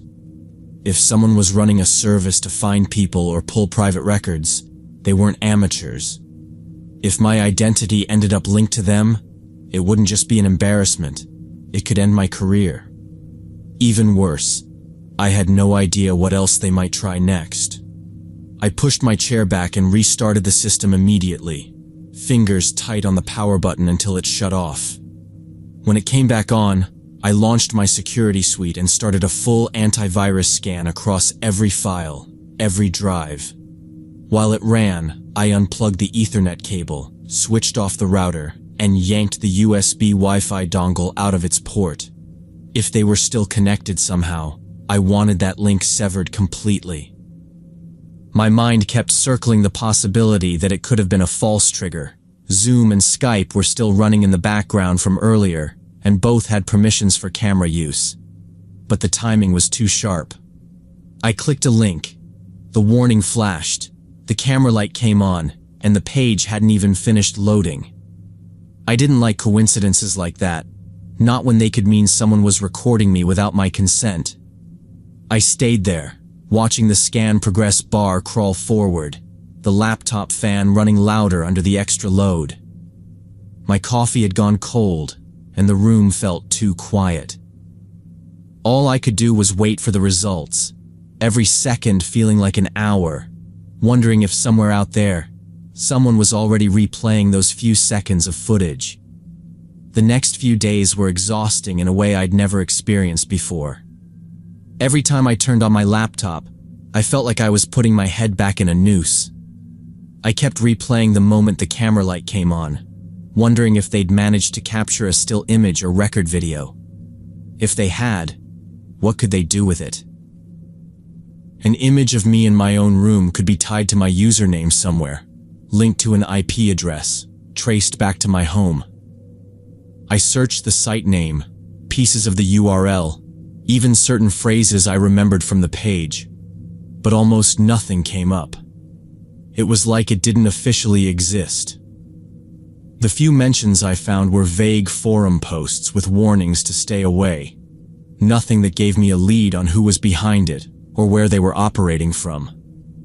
Every small interruption made my pulse jump. A phone call from an unknown number, an email that didn't match any contact I knew. It all felt like the first step of someone reaching out to threaten me. I started checking my social media accounts several times a day, scrolling through my tags and mentions to make sure nothing strange had been posted. My focus at work crumbled. I'd stare at my monitor, hands on the keyboard, but my mind would wander right back to the thought of my face staring out from some criminal's database. I considered going to my boss and explaining, but the thought of putting that kind of suspicion on myself, connecting my name to anything that hinted at illegal services, made my stomach knot. It would only raise questions I didn't want anyone asking. By the end of that week, I was barely sleeping, my nights spent staring at the ceiling in the dark. I'd pick up my phone to check if anything new had appeared online about me, then set it down, only to repeat the same check 20 minutes later. I made the decision to overhaul the way I approached everything online. The first step was cutting out any anonymous network activity that wasn't absolutely necessary. If it wasn't a resource I had used before without incident, I didn't touch it. I built a separate virtual machine just for experimenting, one with no personal files, no saved passwords, and no links to my actual hardware. My main system was reserved for verified, safe connections only. Weeks passed, and no one contacted me. No threatening messages, no ransom demands, nothing posted with my name attached to it. Still, the silence didn't relax me. It kept me guessing. I started taking different routes to work, switching up my schedule so my movements wouldn't be predictable. I ignored almost every unknown call and avoided clicking on any link in a message unless I was certain where it came from. Social media became just a tool for work-related announcements. I stopped sharing anything personal. No photos, no location tags, no casual updates. At night, I'd lie in bed and think about how close I'd come to opening a door I couldn't close again. I'd known there were bad actors out there, but I'd underestimated how quickly they could reach across the screen and touch something in my real life. That thought kept me from sleep more than once, sitting in the dim light of my kitchen with a cup of coffee, scrolling through security blogs and incident reports, trying to learn from other people's mistakes. Eventually, The knot in my chest started to loosen. I never saw my image pop up anywhere. Never got a call from a blocked number demanding money. Never heard from the operators of that site again. But the experience stayed with me. It was like a scar you couldn't see but always knew was there. I understood now that technical skill didn't make you untouchable. You could follow every safety guideline you knew, keep your systems updated, route your traffic through multiple layers, and still be one click away from a situation you couldn't control. My curiosity had nearly given someone a direct line into my life. And for what? A few minutes of poking around a shady catalog that I had no business opening. No one needed to threaten me for the impact to be real. The damage had been done in my own head. For months afterward, I felt myself hesitate before clicking anything unfamiliar, even on completely legitimate sites. I'd second-guess my own judgment, remembering the exact moment when my better sense told me to close the page, and I didn't. Now, I don't wander far from proven, trustworthy resources. I don't let myself believe that a quick look can't hurt. If a door looks like it leads somewhere I don't belong, I leave it shut. Curiosity isn't worth the cost of wondering for the rest of your life who might be on the other side, watching.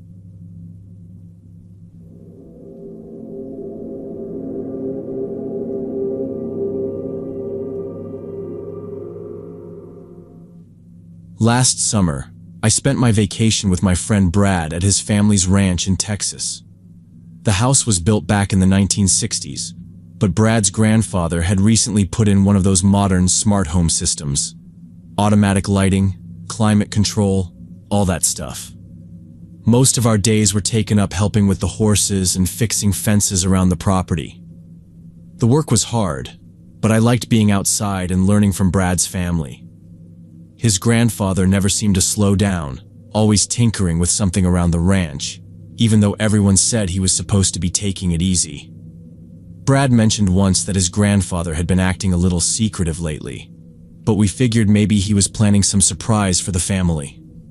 One evening, we were heading back toward the house after checking the far fence line when something caught our attention.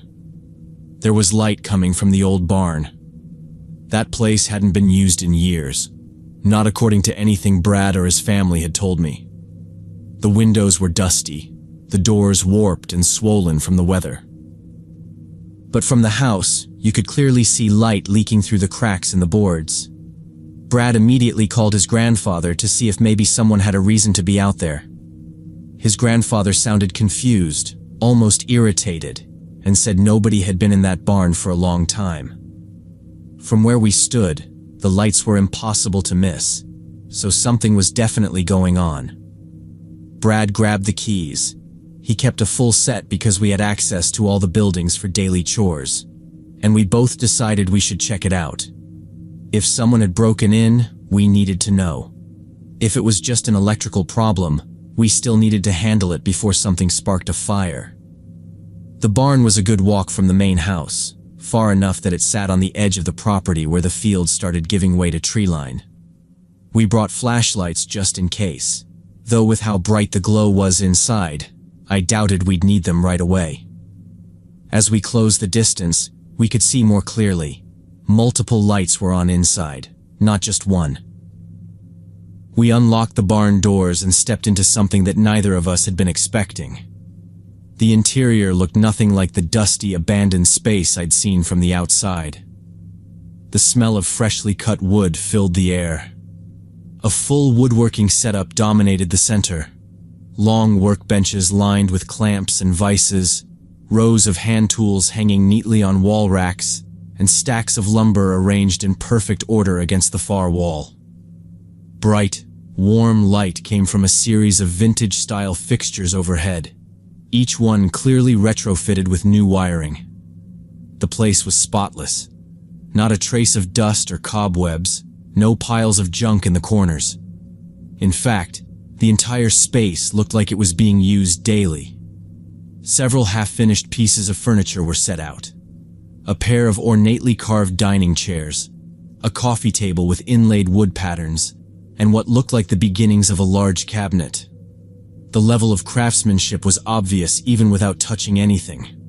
Whoever had been working here knew what they were doing, and they cared about getting every detail right. Brad stepped slowly around the nearest workbench, picking up a smooth, sanded table leg and running his fingers along the grain. This is all his," he said quietly, as if speaking too loud might somehow expose the space to someone outside. We both knew in that moment who had been here and why the barn had been lit up. It was clear that Brad's grandfather had been secretly converting the barn into a personal workshop. Every tool was in its place, every surface organized, and the installation of the lighting system was clean and professional. This wasn't some quick hobby setup. It had been carefully planned and worked on for months, maybe longer. Brad's expression shifted as he looked around. There was no anger, but there was confusion, maybe even a little hurt. He'd been raised believing his grandfather shared almost everything with the family, and now we were standing in the middle of something he had kept hidden from everyone. We moved deeper inside, stopping to examine the furniture pieces. They weren't just functional, they were beautiful. Each joint fit perfectly, every curve sanded smooth. These weren't beginner projects. This was the work of someone who had spent years perfecting his skill. "I don't get it," Brad muttered. "Why hide this?" Then we both remembered the timing. His grandfather had undergone surgery just a few months earlier. The doctors had told him to avoid strenuous activity, and the family had been keeping a close eye on him ever since. Heavy lifting, long hours on his feet. Those were things he wasn't supposed to do. If they'd known he was out here working with saws and hauling wood, they'd have shut it down instantly. The pieces fit together quickly. This barn wasn't just a workshop. It was a place where Brad's grandfather could keep busy, feel useful, and do something he loved without being told to stop. He wasn't hiding it out of shame. He was protecting it. We didn't talk much more that night. After a final look around, Brad locked the doors again, and we walked back to the house in silence. The next morning, Brad told me he wanted to speak to his grandfather alone. I stayed in the kitchen while they sat on the porch. Through the screen door, I caught only bits and pieces of their conversation. Brad started by telling him that we'd found the barn lit up and decided to check it out. There was a pause, and then his grandfather asked if anyone else knew. Brad told him no, and that it would stay that way. He said he understood why the workshop was kept secret, that he knew it wasn't about lying to the family. It was about holding on to something that mattered. After a while, I heard his grandfather's voice soften. He explained that woodworking gave him a reason to get up early, to plan his day, to keep his hands and mind busy. It made him feel like himself again. He'd kept it private because he didn't want to argue with people who would only see the risk and not the reward. Brad promised they'd work something out so he could keep using the barn without worrying about anyone shutting it down. His grandfather thanked him, and from the sound of it, a weight had been lifted off his shoulders.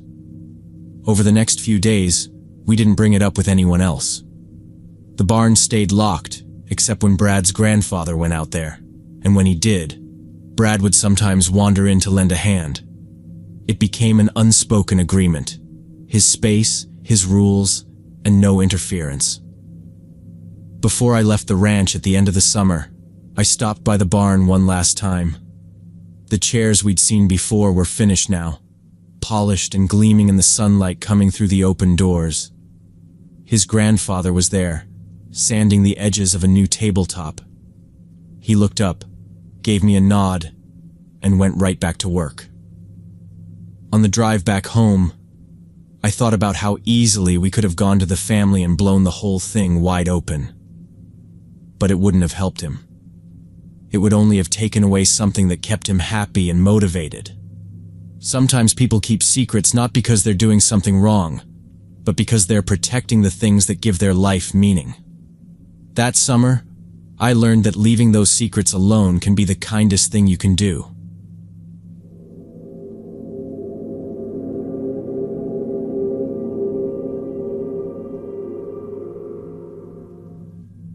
A few months ago, I was trying to reach an auto shop about getting my pickup truck repaired and accidentally dialed the wrong number.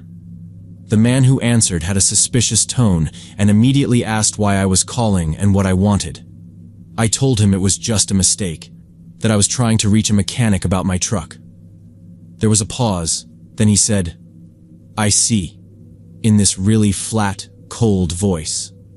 No goodbye, no other words, just hung up. About an hour later, the same number called me back. I answered right away, but there was only silence on the other end for a few seconds before they hung up again. I stared at my phone, thinking maybe they were trying to figure out who I was. It was weird, but I didn't feel alarmed yet. I figured maybe the guy was just confused or irritated I had called in the first place. I went on with my day and didn't think much more about it until the following evening.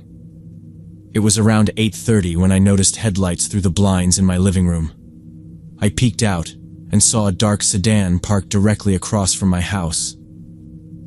My street was a quiet residential area. Most nights there weren't even cars driving by after dinner. This one was sitting there, engine off. The driver got out and stood on the sidewalk, hands in his pockets, just looking at my house. At first, I thought maybe he was waiting for someone nearby, but he never moved.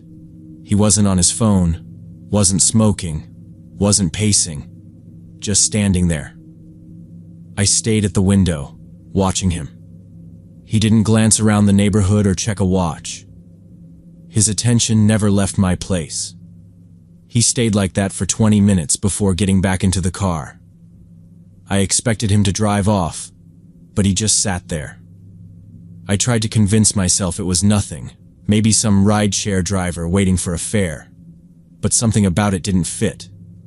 His car didn't have any stickers or lights, and he'd been too focused on my house. By 10 p.m., the car was still in the exact same spot. The guy hadn't gotten out again.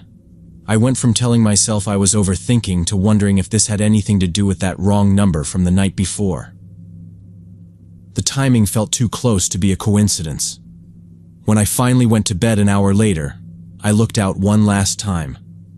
The car was still there, no lights on inside. I left my bedroom blinds slightly open so I could see from the bed.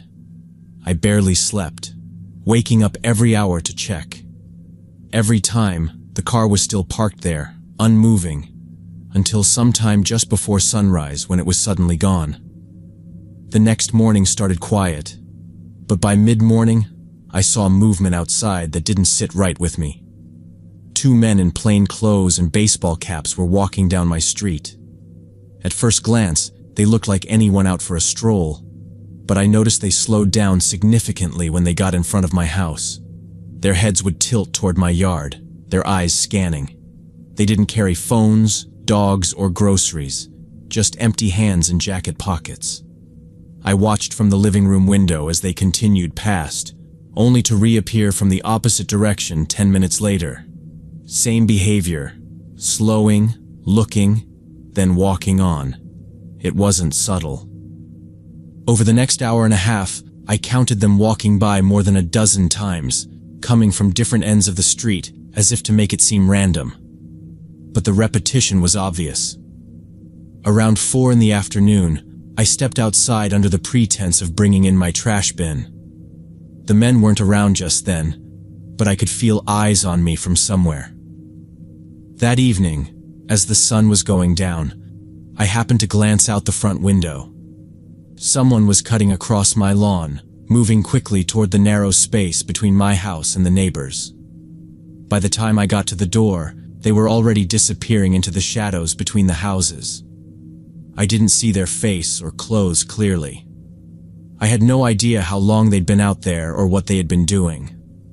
The way they moved, fast, no hesitation, made it obvious they didn't want to be seen. The following days had the same pattern, only with more variety. One afternoon, a silver SUV pulled into my driveway. I figured maybe they were lost, but instead of stopping to ask for directions, they immediately backed out and drove away. A few hours later, a different car did the exact same thing. Both times they had plenty of other places to turn around that didn't involve pulling up to my front door. I started noticing people on foot too, ones I didn't recognize. They'd appear on my street at odd hours, not the usual joggers or dog walkers. Some came by in the early morning when it was still dim outside. Others passed close to midnight, when my street was otherwise dead silent. Then there were the parked vehicles. A dented blue sedan sat 2 houses down for almost 3 hours one afternoon. Nobody got out. Later that night, a pickup truck idled a block away, engine running, lights off, for so long that I wrote down its plate number. That's when I began keeping a log of everything: license plates, car descriptions, times, even weather conditions. I figured if something happened, I'd want a clear record to give the police. And the more I wrote down, the more obvious it became that these events weren't random. Every strange vehicle, every unfamiliar person, every odd drive-by had started after that wrong number call. It was the only trigger I could connect to the sudden attention. My gut told me that whoever I'd accidentally called was behind it. Whether they thought I was law enforcement, a reporter, or someone from a rival group, I didn't know. I debated calling the police, but I kept imagining the conversation, trying to convince an officer that a series of glances, walk-bys, and parked cars added up to something serious. Without clear evidence of a crime, I doubted they'd do much. So I waited, kept logging, and stayed alert. After about a week of constant tension, I realized the activity was slowing down. Fewer walk-bys, fewer strange cars. The parked vehicles were gone within minutes instead of hours. 2 days later, I didn't see a single unfamiliar face or car the entire day. And then, just like that, it stopped. I never found out who they were or what they'd wanted. My best guess is still that I'd stumbled into something I wasn't supposed to touch, called a number tied to something illegal, maybe organized crime or some other group that didn't take chances with strangers contacting them. They might have thought I was checking them out, running surveillance of my own, and decided to get ahead of it. Maybe after a week of watching, they figured out I was just some random guy with a broken-down truck. Or maybe they just moved on to another problem. I didn't exactly want to know.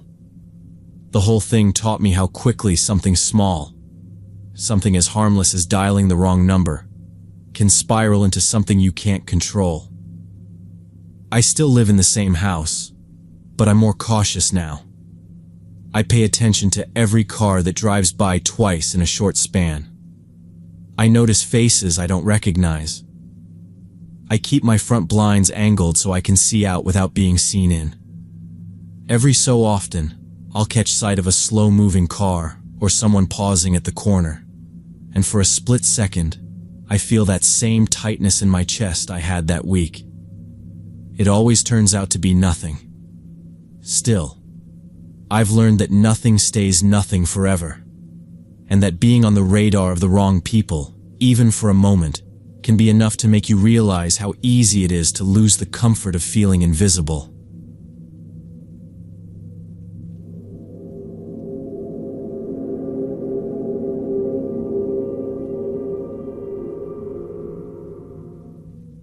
Back in 2018, when I was 24, I was renting an apartment in a big residential complex in a Denver suburb.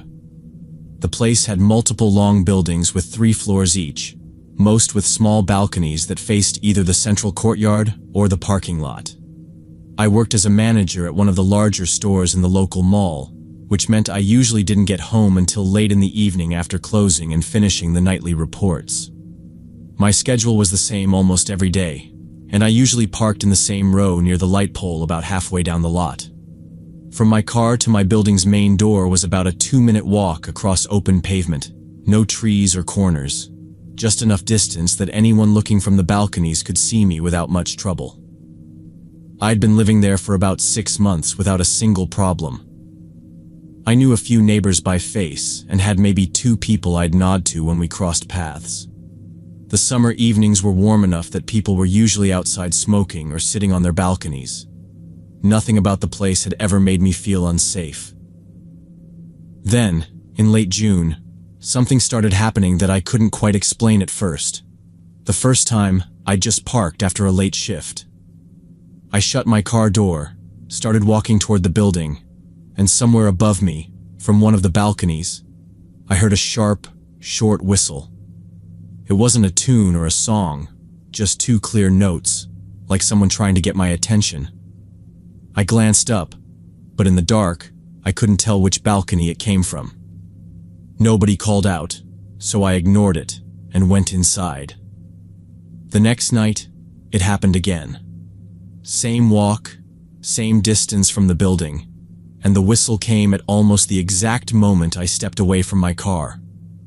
I looked up longer this time, scanning the second and third floors, but there was no movement, no obvious figure leaning on a railing. At first, I told myself it had to be random. People hung out on their balconies all the time. Maybe someone was whistling at a friend or their dog. But a week later, after it had happened 3 more times, the timing started to feel off. Each time, it began exactly when I came into view from the lot. The sound never started early or late. It was like whoever it was waited for me. I tried to pay closer attention after that. If I came home in daylight, I checked the balconies from the parking lot before getting out of my car. Even then, nothing stood out. No one obviously watching, no group of friends out drinking, just the occasional smoker leaning over a rail. Still, within seconds of me locking my car, the whistle would cut through the air. It was never loud enough to seem aggressive, but it was direct. I could feel it aimed at me. It wasn't just nights anymore either. Twice, I left in the morning for an early shift, and it happened then too. Once in the middle of the day, when I'd gone out to grab groceries, I came back, arms full of bags, and as soon as I stepped onto the main path, the whistle started. Always the same 2 notes, never changing. By mid-July, it was routine. If I stepped into that open stretch between my car and the building, I could count down a few seconds and hear it. I didn't tell anyone right away because it seemed small, just a noise from somewhere above. But it had stopped feeling random. The person had to be watching, waiting for me specifically. That's when I started changing how I walked from the lot. I'd look down, keep my pace steady, and avoid glancing at the balconies, even though I could feel the urge to check. Once, I stopped in the lot for a minute, pretending to check my phone before heading toward the building, hoping to catch them off guard. But as soon as I took my first step toward the entrance, the whistle came again, like clockwork. It didn't matter if I parked farther away or came in from the side. If I crossed that stretch where the balconies had a clear line of sight, it would start. And it didn't stop until I went inside or got in my car to leave. By then, I couldn't ignore it anymore. Whoever it was had been doing this for weeks, and they knew exactly when I was outside. I started feeling a knot in my stomach every time I thought about walking across that lot. To test my theory, I started asking friends to stop by and hang around the complex at different times, just to see if the whistling would happen when they walked from the lot to the building. I told them not to mention me, not to knock on my door right away, and to pay attention to anything unusual. Over the course of a week, 3 different friends came by during the times I was usually home. Not once did they hear anything. They even lingered outside longer than necessary, looking around as they walked. Nothing. That pretty much confirmed what I'd suspected. The whistling was meant for me, and only me.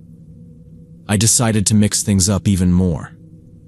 Instead of parking in my usual row near the light pole, I started leaving my car on the far side of the lot, or even closer to the street. Sometimes I'd come in from the opposite side of the building, taking a longer route. But it didn't matter. The same thing kept happening. Whoever it was had their eyes on me, no matter where I parked. It made me realize this person wasn't just casually noticing me by chance. They were actively paying attention, tracking when I came and went. That awareness started to wear me down fast. I'd sit in my car after pulling in, just staring at the building, knowing that the moment I opened my door, the whistling would start. Sometimes I'd delay going home altogether, wandering around the grocery store or driving aimlessly, just so I wouldn't have to walk across that lot. Even inside my apartment, I found myself keeping the blinds shut, worried someone might be watching from another building. It felt like I'd lost the ability to relax in my own space. The stress began bleeding into everything else. I was distracted at work, missing small details I'd never normally overlook. My sleep suffered because I'd lie awake imagining someone outside my window, just standing there. I started triple-checking the locks before bed, not because I thought they'd break in, but because I couldn't stop imagining it. The idea that someone was keeping tabs on me at all hours made my skin crawl. By late July, I'd already started looking at rental listings in other neighborhoods. The thought of moving felt overwhelming, but staying there was worse. Then, one morning after an early grocery run, I walked up to my car and froze. Tucked under the windshield wiper was a folded piece of paper. My stomach dropped before I even opened it. Inside, in messy handwriting, was an apology for coming across the wrong way. The writer claimed they'd been admiring me from afar and wanted to finally introduce themselves. They suggested coffee or dinner sometime, signed their name, and even included an apartment number, one in the neighboring building just across the courtyard. Reading it made everything click into place. This wasn't just some harmless balcony habit. The person had been watching me for weeks, maybe months, and now they'd taken the step of contacting me directly. The note didn't sound threatening on the surface, but something about it made my chest tighten. The casual way they mentioned watching from afar confirmed they knew exactly what they'd been doing. I didn't even take the groceries inside first. I went straight to the property management office, note in hand, and explained everything. How the whistling had been happening for weeks. How it was always timed with my arrivals and departures. How my friends never heard it. And now this. The manager's expression shifted from polite listening to real concern as I talked. She took the note from me, said they'd speak to the resident immediately, and assured me they took stalking behavior seriously. She promised to follow up once they had addressed it. The next couple of days were tense. I avoided walking past the neighboring building and kept my head down when I was outside. But then something unexpected happened. The whistling stopped. Completely. No matter what time I came or went, there was nothing but the usual background noise of the complex. Even with the silence, I couldn't shake the feeling of being observed.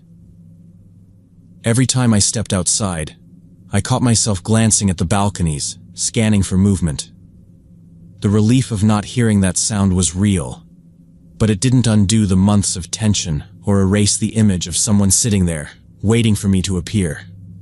By the end of the week, I'd made up my mind.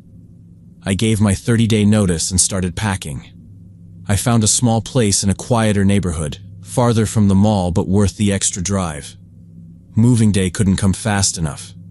When I finally turned in my keys, I felt a weight lift. But the experience left a mark. I'd gone from feeling completely safe in my home to realizing how quickly that security could be stripped away by someone's fixation. What had started as 2 short notes of a whistle had turned into a constant source of anxiety, shaping my every decision for months. It taught me that these things don't usually start with something extreme. They build. Little behaviors, seemingly harmless, can be signals of something more deliberate. I learned to trust the unease in my gut, even when I couldn't explain exactly why something felt wrong. Now, I'm much more alert when I'm outside. I notice who's around, who's watching. If something feels off, I don't wait to see if it gets worse before acting. I've made it a rule to report anything unusual early, whether to management, security, or the police. That single step of taking it seriously can make all the difference. I still think about that note sometimes. I never saw the man who wrote it face to face. I don't know if he moved on to bothering someone else, or if the complaint was enough to make him stop altogether. I don't really want to know. What I do know is that ignoring those first instincts would have kept me there, in the middle of a situation I had no control over. Now, in my new place, I park under a streetlight, right outside my window. I keep my blinds open during the day, not because I want people looking in, but because I refuse to live like I'm hiding. It's a small way of taking back the space in my own life, a way of reminding myself that I'm the one deciding how I live, not the person watching from above.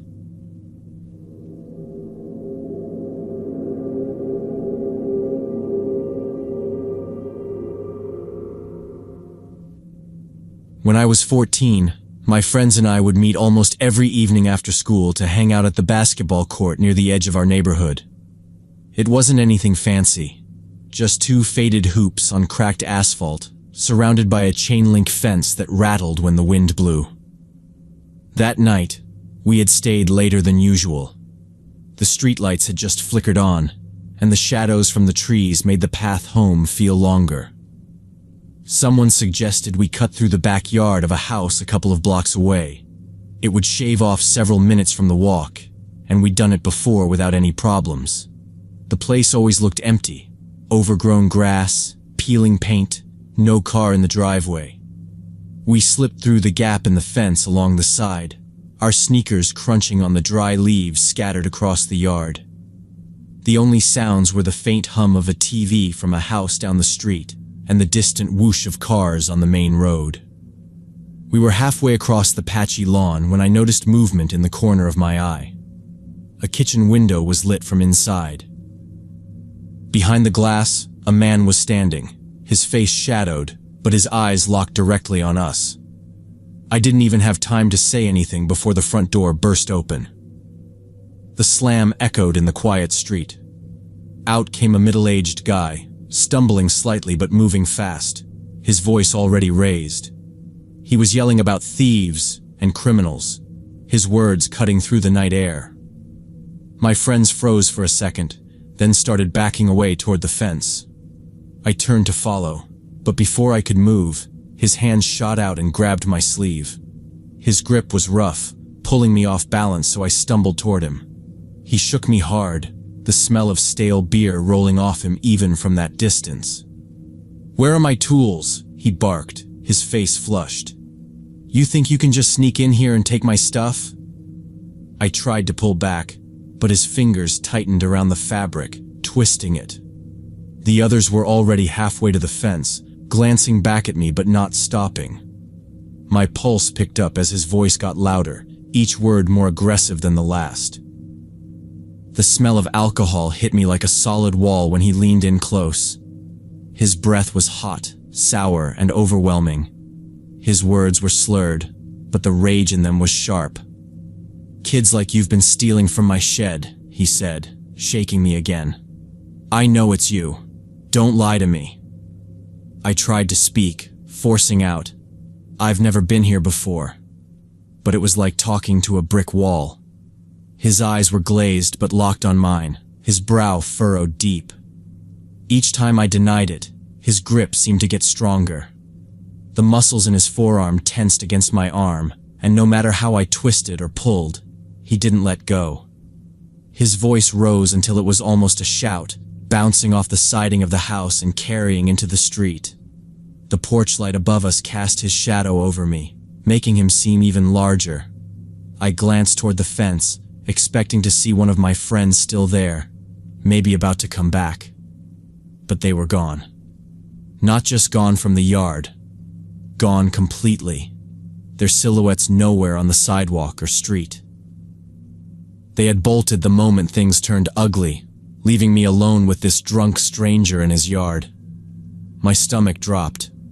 The man's grip jerked me closer again, my shoulders straining. He kept demanding to know where his missing tools were, his voice now edged with something harsher than just anger. His free hand twitched like he didn't know whether to push me or hit me. I could feel my legs tensing, my weight shifting like I might try to break free. But his arm was like a clamp on mine. The street was quiet except for his ragged breathing and the faint buzz of the porch light above. The space around us seemed to shrink. His eyes were locked on mine, unblinking, his breath hitting my cheek with every word. The way he was looking at me wasn't just suspicion. It was the kind of certainty that doesn't listen to reason. And as his voice climbed higher, the air seemed thicker, and my chest felt tight. My mind was racing through ways to get out, but my body stayed locked in place, his fingers still knotted in my sleeve. I started yelling as loud as I could, my voice cracking from the strain. "Help! Somebody help me!" The man's eyes widened and he lunged forward, trying to slap his hand over my mouth. I twisted my head away, pushing against his chest with my free arm. His fingers brushed my cheek, but I managed to turn and scream again, the sound echoing down the street. He cursed under his breath and tried once more to muffle me, his breath hot and heavy in my ear. I kept jerking my head side to side, my shouts breaking into sharp, panicked bursts. My heart was pounding so hard it felt like it was in my throat. Then, suddenly, a door banged open from inside the house. An older woman, maybe in her late 60s, stepped onto the porch, her slippers slapping against the wood. Her voice cracked as she yelled, "Michael! What in God's name are you doing?" She stormed toward us, her face pale and tight with shock. In 2 quick steps, she was beside him, her small hand gripping his arm with surprising force. "Let him go right now!" she barked. Her voice had the kind of authority that even in his drunken haze he seemed to recognize. He hesitated, muttering something I couldn't make out, but her grip tightened, and she yanked him back a step. I stumbled free, gasping for air and rubbing my sleeve where his hand had been. She turned to me with wide eyes, shaking her head. "I'm so sorry. I'm so sorry. He's my son. He's been drinking again. I didn't know he was outside." She looked genuinely horrified, glancing between me and him. "Go on, get home, sweetheart. You're all right now." Her son mumbled again, something about stolen tools and damn kids, but she snapped at him to be quiet. He swayed slightly, glaring at the ground. I didn't wait to hear more. My legs were already moving, carrying me toward the sidewalk as fast as they could go. By the time I got home, my lungs burned from running. I burst through the front door, slamming it behind me. My parents were in the living room, and the second they saw my face, my mom was up from the couch. I told them everything in one long rush. How we cut through the yard, the man yelling, grabbing me, the old woman stepping in. My dad's jaw clenched so tight I could see the muscles twitch. "That's it," he said, standing abruptly. "I'm calling the police." My mom put a hand on his arm. "Wait. Maybe we should talk to them first. It sounds like he was drunk and confused." The woman tried to help. My dad shook his head but didn't pick up the phone. "I'm still going over there tomorrow. He needs to know you don't lay a finger on someone else's kid." The next morning, my dad left right after breakfast and walked down the street. I waited by the window, the knot in my stomach tightening when I saw him knock on the door. The older woman answered, stepping aside to let him in. A minute later, the man came to the doorway. His posture was stiff, and his eyes were clearer than they'd been the night before.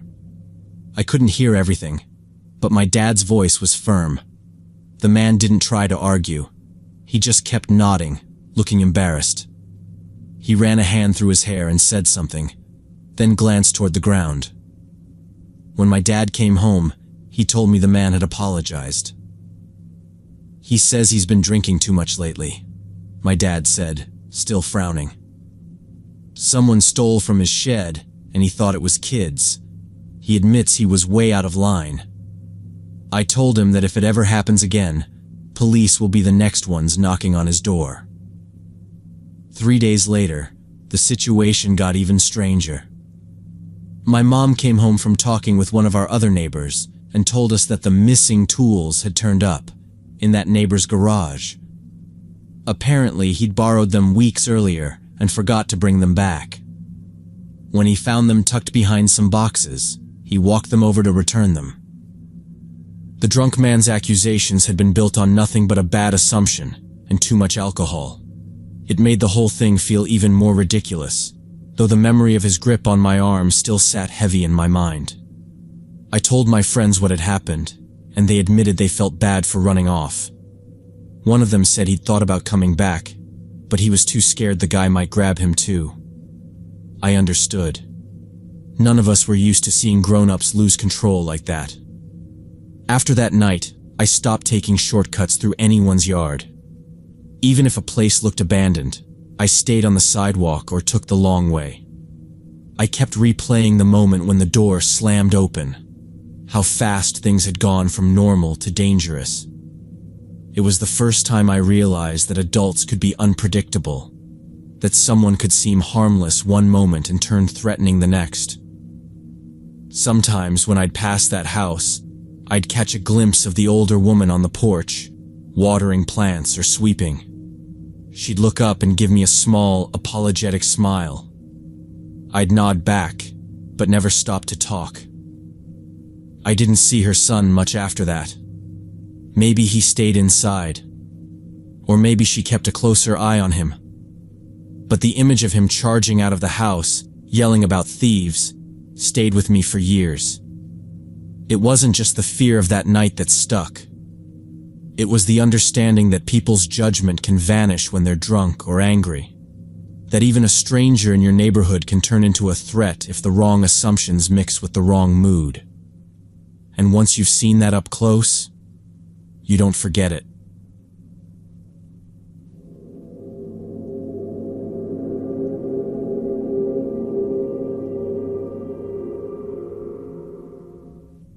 Last year, I was accompanying my mother to her cardiology appointment at St. Mary's Medical Center outside Atlanta. We got there about 20 minutes early, so we checked in and sat in the waiting area near the windows. It was one of those hospital lobbies with padded chairs lined up in rows, a coffee table stacked with old magazines, and the faint hum of the reception desk printers. My mother picked a chair that gave her a clear view of the television mounted in the corner, and I sat next to her with a travel magazine I pulled from the table. The room was quiet, except for the low chatter from the staff at the desk. A few other patients were spread around, most of them staring at their phones or flipping through paperwork. About 10 minutes after we sat down, the front doors opened and a man in his 40s came in with an elderly woman who looked like she might be his mother. She moved slowly toward the desk, leaning on her cane, and began speaking with the receptionist about forms. He stayed back a few steps, scanning the room before choosing a seat directly across from me. At first, I didn't think anything of it. I kept my eyes on the magazine, flipping past ads for cruises and photos of tropical beaches. But after a minute or two, I felt that instinctive prickle that comes when someone is watching you. I glanced up quickly. His eyes were on me. They slid from my face down to my torso and lingered there, and when I looked away, I could still feel the weight of his stare. I shifted in my chair, opened the magazine wider, and tried to block him from my peripheral vision. My mother was absorbed in the television, unaware. A few minutes later, I risked another glance. He wasn't even pretending to look elsewhere. His gaze tracked me, pausing on my hands, my lap, then back to my face. I focused hard on the words in front of me, flipping pages faster than I was actually reading them. The sound of my mother's name being called never came, and the minutes stretched. His mother was still at the desk, now signing something on a clipboard. He leaned back in his chair, one ankle resting on his knee, and his head tilted slightly as though studying me. My stomach tightened. I shifted again, crossing my legs and angling my body toward my mother. That didn't seem to discourage him. I kept my eyes down, turning the page without seeing it. the glossy paper catching the light. Every small noise in the room, the clack of the receptionist's keyboard, the cough of an older man in the corner, seemed louder against the tension building between us. I pressed my shoulder lightly against my mother's, hoping she'd sense it and glance at me, but she didn't. The man's expression didn't change. His stare was steady, unblinking, like I was part of a puzzle he was trying to solve. The staring didn't stop.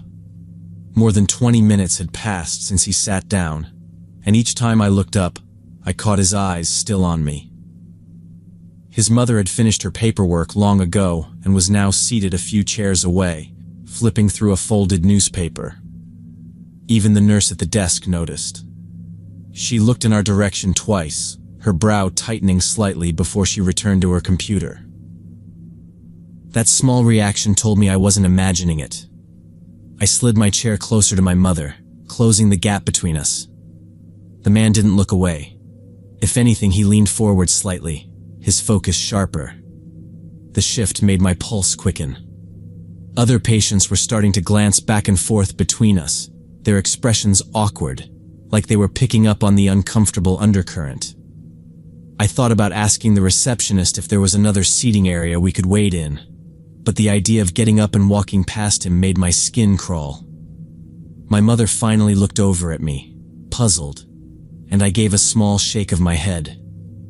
I didn't want to cause a scene, but his gaze felt like it was locking me in place.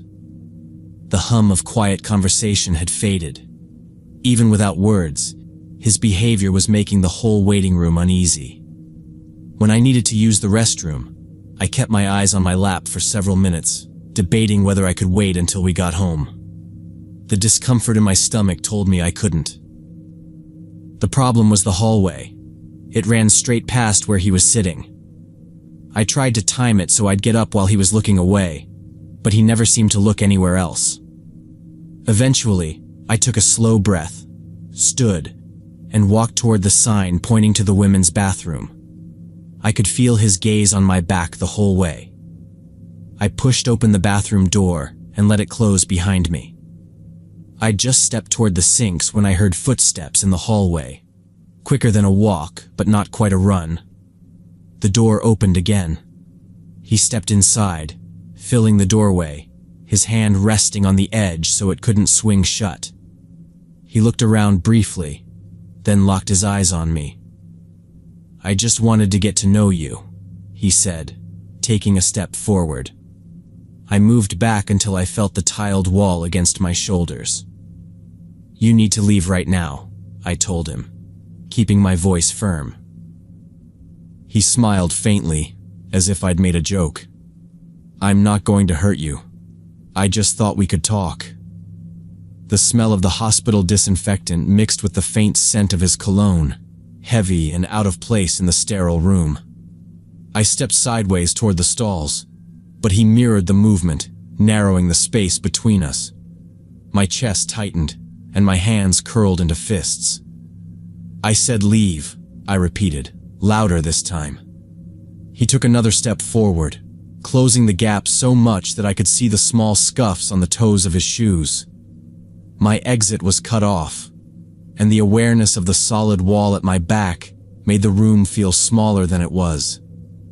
His presence there, in the women's bathroom, in a place where I had no easy way out, pressed down on me like a weight. I felt a surge of adrenaline and pushed my voice to its limit. "Get out!" I shouted, the sound bouncing off the tiled walls. Then I screamed, loud and sharp, pouring every ounce of fear into the sound. His face changed. Gone was the faint smile, replaced by a startled, uncertain look. For a split second he froze, then turned sharply and slipped out the door without another word. The door swung closed behind him, and the footsteps faded down the hall. I stayed where I was for several minutes, gripping the edge of the counter, my pulse hammering in my ears. My reflection in the mirror looked pale and tense. When I finally stepped back into the hallway, I checked in both directions before heading toward the waiting area. My mother looked up immediately. "What's wrong?" she asked. I told her in a low voice, and her expression went from confusion to shock to anger in seconds. "He followed you in there?" she said, glancing over my shoulder. I nodded. "He cornered me." She turned her head just enough to look toward where he was still sitting with his elderly companion. He didn't acknowledge us, just sat in his chair as if nothing had happened, flipping through a folded pamphlet. We stayed together after that. My mother gripped her purse tightly, her eyes flicking between the clock and the hallway. Time passed slowly. About an hour later, I felt the same discomfort in my stomach again. I hated the idea of going back down that hall, but I didn't want to stay in my seat, tense and uncomfortable. "I'll come with you," my mother offered. We walked toward the restroom together. I was almost at the door when I caught sight of him rising from his chair. He wasn't looking at his companion, who remained seated. His eyes were on me again. He started walking in our direction. Before I could react, one of the nurses, who had just stepped out from behind the reception desk, noticed him. She paused, her gaze flicking between us. I could tell from her face she'd made the connection. When he kept moving, she set down her clipboard and stepped forward. "Sir, where are you going?" she asked firmly. He stopped just outside the doorway to the women's bathroom, glancing at her with a blank expression. "Please wait where you are," she said, then turned her head and called toward the reception desk. "Security to the main waiting area." 2 security officers arrived within a minute. The nurse gestured toward him and quietly explained. The officers listened, then one addressed him directly. "You need to leave the premises now," he said. The man muttered something under his breath and looked back at his elderly companion. She stood slowly, gathering her purse. Together they walked toward the entrance, one security officer following close behind. The nurse returned to me. "I'm sorry you had to deal with that," she said. "You can use the employee restroom for the rest of your visit. It's just down the hall behind the desk. It's locked, and only staff have keys." I thanked her. My mother's appointment went ahead without any delays after that, but my shoulders stayed tight until we left the building. Even then, I kept looking behind us as we crossed the parking lot. Before we left, the nurse gave me a short form to fill out for the hospital administration. It asked for the date, time, and a brief description of the incident. "This will go on record," she said. "We take things like this very seriously. You did the right thing by speaking up." I filled it out carefully, making sure to note both times he'd followed me and the details of what had happened in the restroom. The nurse took the paper, assured me that the administration would review it, and said they would follow up if necessary. On the drive home, my mother shook her head. "In a hospital," she said, her voice still edged with disbelief. "You're supposed to feel safe here." I thought about the man's calm, deliberate movements, the way he'd acted like it was nothing, and the fact that it had taken 2 separate incidents for him to be removed. Even with the nurse's assurance, it sat heavy in my mind. A medical center should be the last place where you have to watch your back. But that day proved it wasn't immune to the same dangers as anywhere else.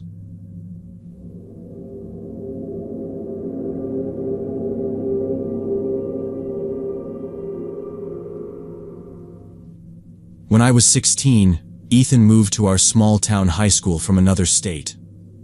From the first week, he stood out. He dressed in all black, sketched dark, intricate drawings during class, and talked about obscure bands and movies that I had never heard of. Most kids kept their distance, but I ended up sitting next to him in English. He noticed the patch on my backpack from a band only a handful of people around here knew, and that's how we started talking. Within days, we were swapping CDs and burned DVDs, texting late into the night about music and movies that no one else in our school cared about. He showed me albums from bands I'd never come across, foreign horror films with grainy subtitles, and comic books so strange and dark that I hid them from my parents. I'd always been quiet and kept to myself, but with Ethan, it felt like I'd finally met someone who got it. At lunch, we'd sit at the far end of the cafeteria, away from everyone else, sketching in his notebooks or making lists of movies to watch. He was into photography, but not the kind people posted online. He'd take close-ups of rusted metal, empty lots, broken glass. His short stories were always about the collapse of something: towns, families, people. The more I learned about him, the more I thought maybe he was just smarter and more creative than everyone else here. After a month, he started inviting me over after school. His room was crammed with stacks of books, photos taped to the walls, and old cameras on his desk. He showed me folders full of unfinished stories and sketchbooks thick with black ink drawings. He didn't talk much about his life before moving here, just that his old school was worse than this one, and that people there couldn't handle him. I didn't push for details.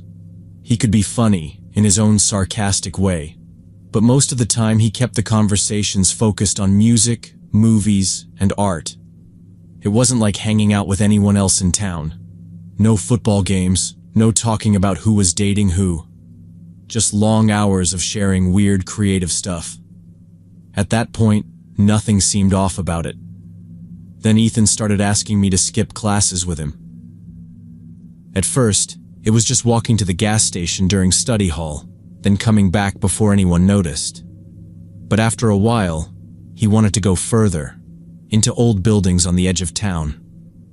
He'd bring his camera, saying he was working on an art project about urban decay. We'd climb into abandoned warehouses, empty houses with peeling wallpaper, even a boarded-up motel. He'd take dozens of pictures of collapsed ceilings, graffiti, and scattered trash, then sit in silence for minutes like he was memorizing the place. He had a way of making it sound like we were doing something important, like documenting the parts of town everyone wanted to forget. I went along with it, even when we had to hide from passing cars or walk back through the woods to avoid being seen. Around that same time, Ethan got alcohol from somewhere. Cheap whiskey, beer in dented cans. We'd drink it sitting in parking lots or in those same empty buildings. He laughed when I choked on my first sip, then passed me the bottle again until it didn't burn as much. It didn't stop there. One day, he showed me a little bag of pills and said we could take the edge off. I didn't know exactly what they were, but I trusted him enough to try. It made everything slow down, like I was watching the day through a thick pane of glass. At first, it felt like just another part of the rebellion, something other kids probably did too. But Ethan's focus started changing. His camera roll wasn't just peeling paint and broken windows anymore. I saw pictures of wrecked cars from the highway, close-ups of smashed windshields with dried blood, even one of a shoe lying in the gravel beside a crash barrier. He told me he'd been going out at night to take them. He started talking differently too. Less about music and films, more about how pointless life was. He'd go on for minutes about how everything people cared about, school, jobs, families, meant nothing in the end. Sometimes he'd describe the details of violent news stories, lingering on them like he was trying to make me see what he saw. When I asked why he was taking so many accident scene photos, he just said, "It's real.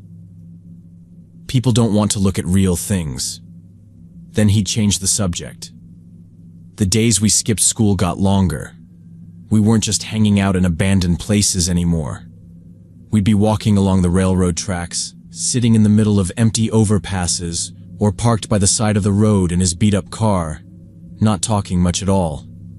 He kept bringing up the idea that there was no point to anything, and sometimes it seemed like he was testing how far I'd agree with him. The more time I spent around him, the more it felt like the version of Ethan I'd met in English class, the one who was into music and art. was getting replaced by someone who only saw darkness in everything. The first time Ethan mentioned driving to another state in the middle of the night, it was just after midnight on a Friday. He texted me, saying he'd be outside in 10 minutes and that I should bring cash and anything sharp. I asked where we were going, and he just replied, "You'll see when we get there." When I told him I couldn't, he called me 3 times in a row. I didn't answer. The next Monday at school, he cornered me by my locker and said I was turning into everyone else, that I was boring now. After that, he started pushing harder. He'd suggest skipping school not just for abandoned buildings, but to follow strangers around the mall to see where they lived. Once, while sitting in his car behind the grocery store, he pulled out a folded-up map with highways and rural backroads marked in red ink. I asked what it was for, and he grinned without answering. His conversation started leaning toward biology. At first, it was about animals, saying he might want to be a vet one day. But his questions didn't sound like someone who wanted to help animals. He asked how small animals reacted when injured, if they fought or froze. He talked about pressure points in mammals, and how it doesn't take much to stop a heart if you know what you're doing. I'd laugh it off or change the subject, but the more he talked, the less it felt like a joke. When he realized I was dodging his texts and turning down plans, he got sharper with me. One day, walking out to the parking lot after school, he said, "You're acting fake. You're not scared of me. You're just scared of being interesting." I didn't reply. I just got in my car and left. Weeks later, I went to his house after he told me he'd found something I needed to see. We went down to his basement, and the smell hit me before I saw anything. Against one wall were folding tables covered with newspaper. On them were the bodies of animals, cats, raccoons, a small dog, lined up in strange, deliberate poses. Some were missing fur in patches. Others had cuts that didn't look like they came from any accident. He said they were roadkill he'd collected for study. He picked up a raccoon's paw, moving it like he was demonstrating something. The way he handled them wasn't clinical. It was slow, almost careful, like he was admiring the damage. He pointed out organs, explaining what each one did, his hands slick with blood. I told him it wasn't right, that this wasn't normal. He stopped talking and stared at me. "You don't get it," he said flatly. "You can't just look away from what's real. You're too soft." I told him I was leaving. He followed me up the stairs, saying I was overreacting, that I was throwing away the only friendship that mattered. I didn't turn around.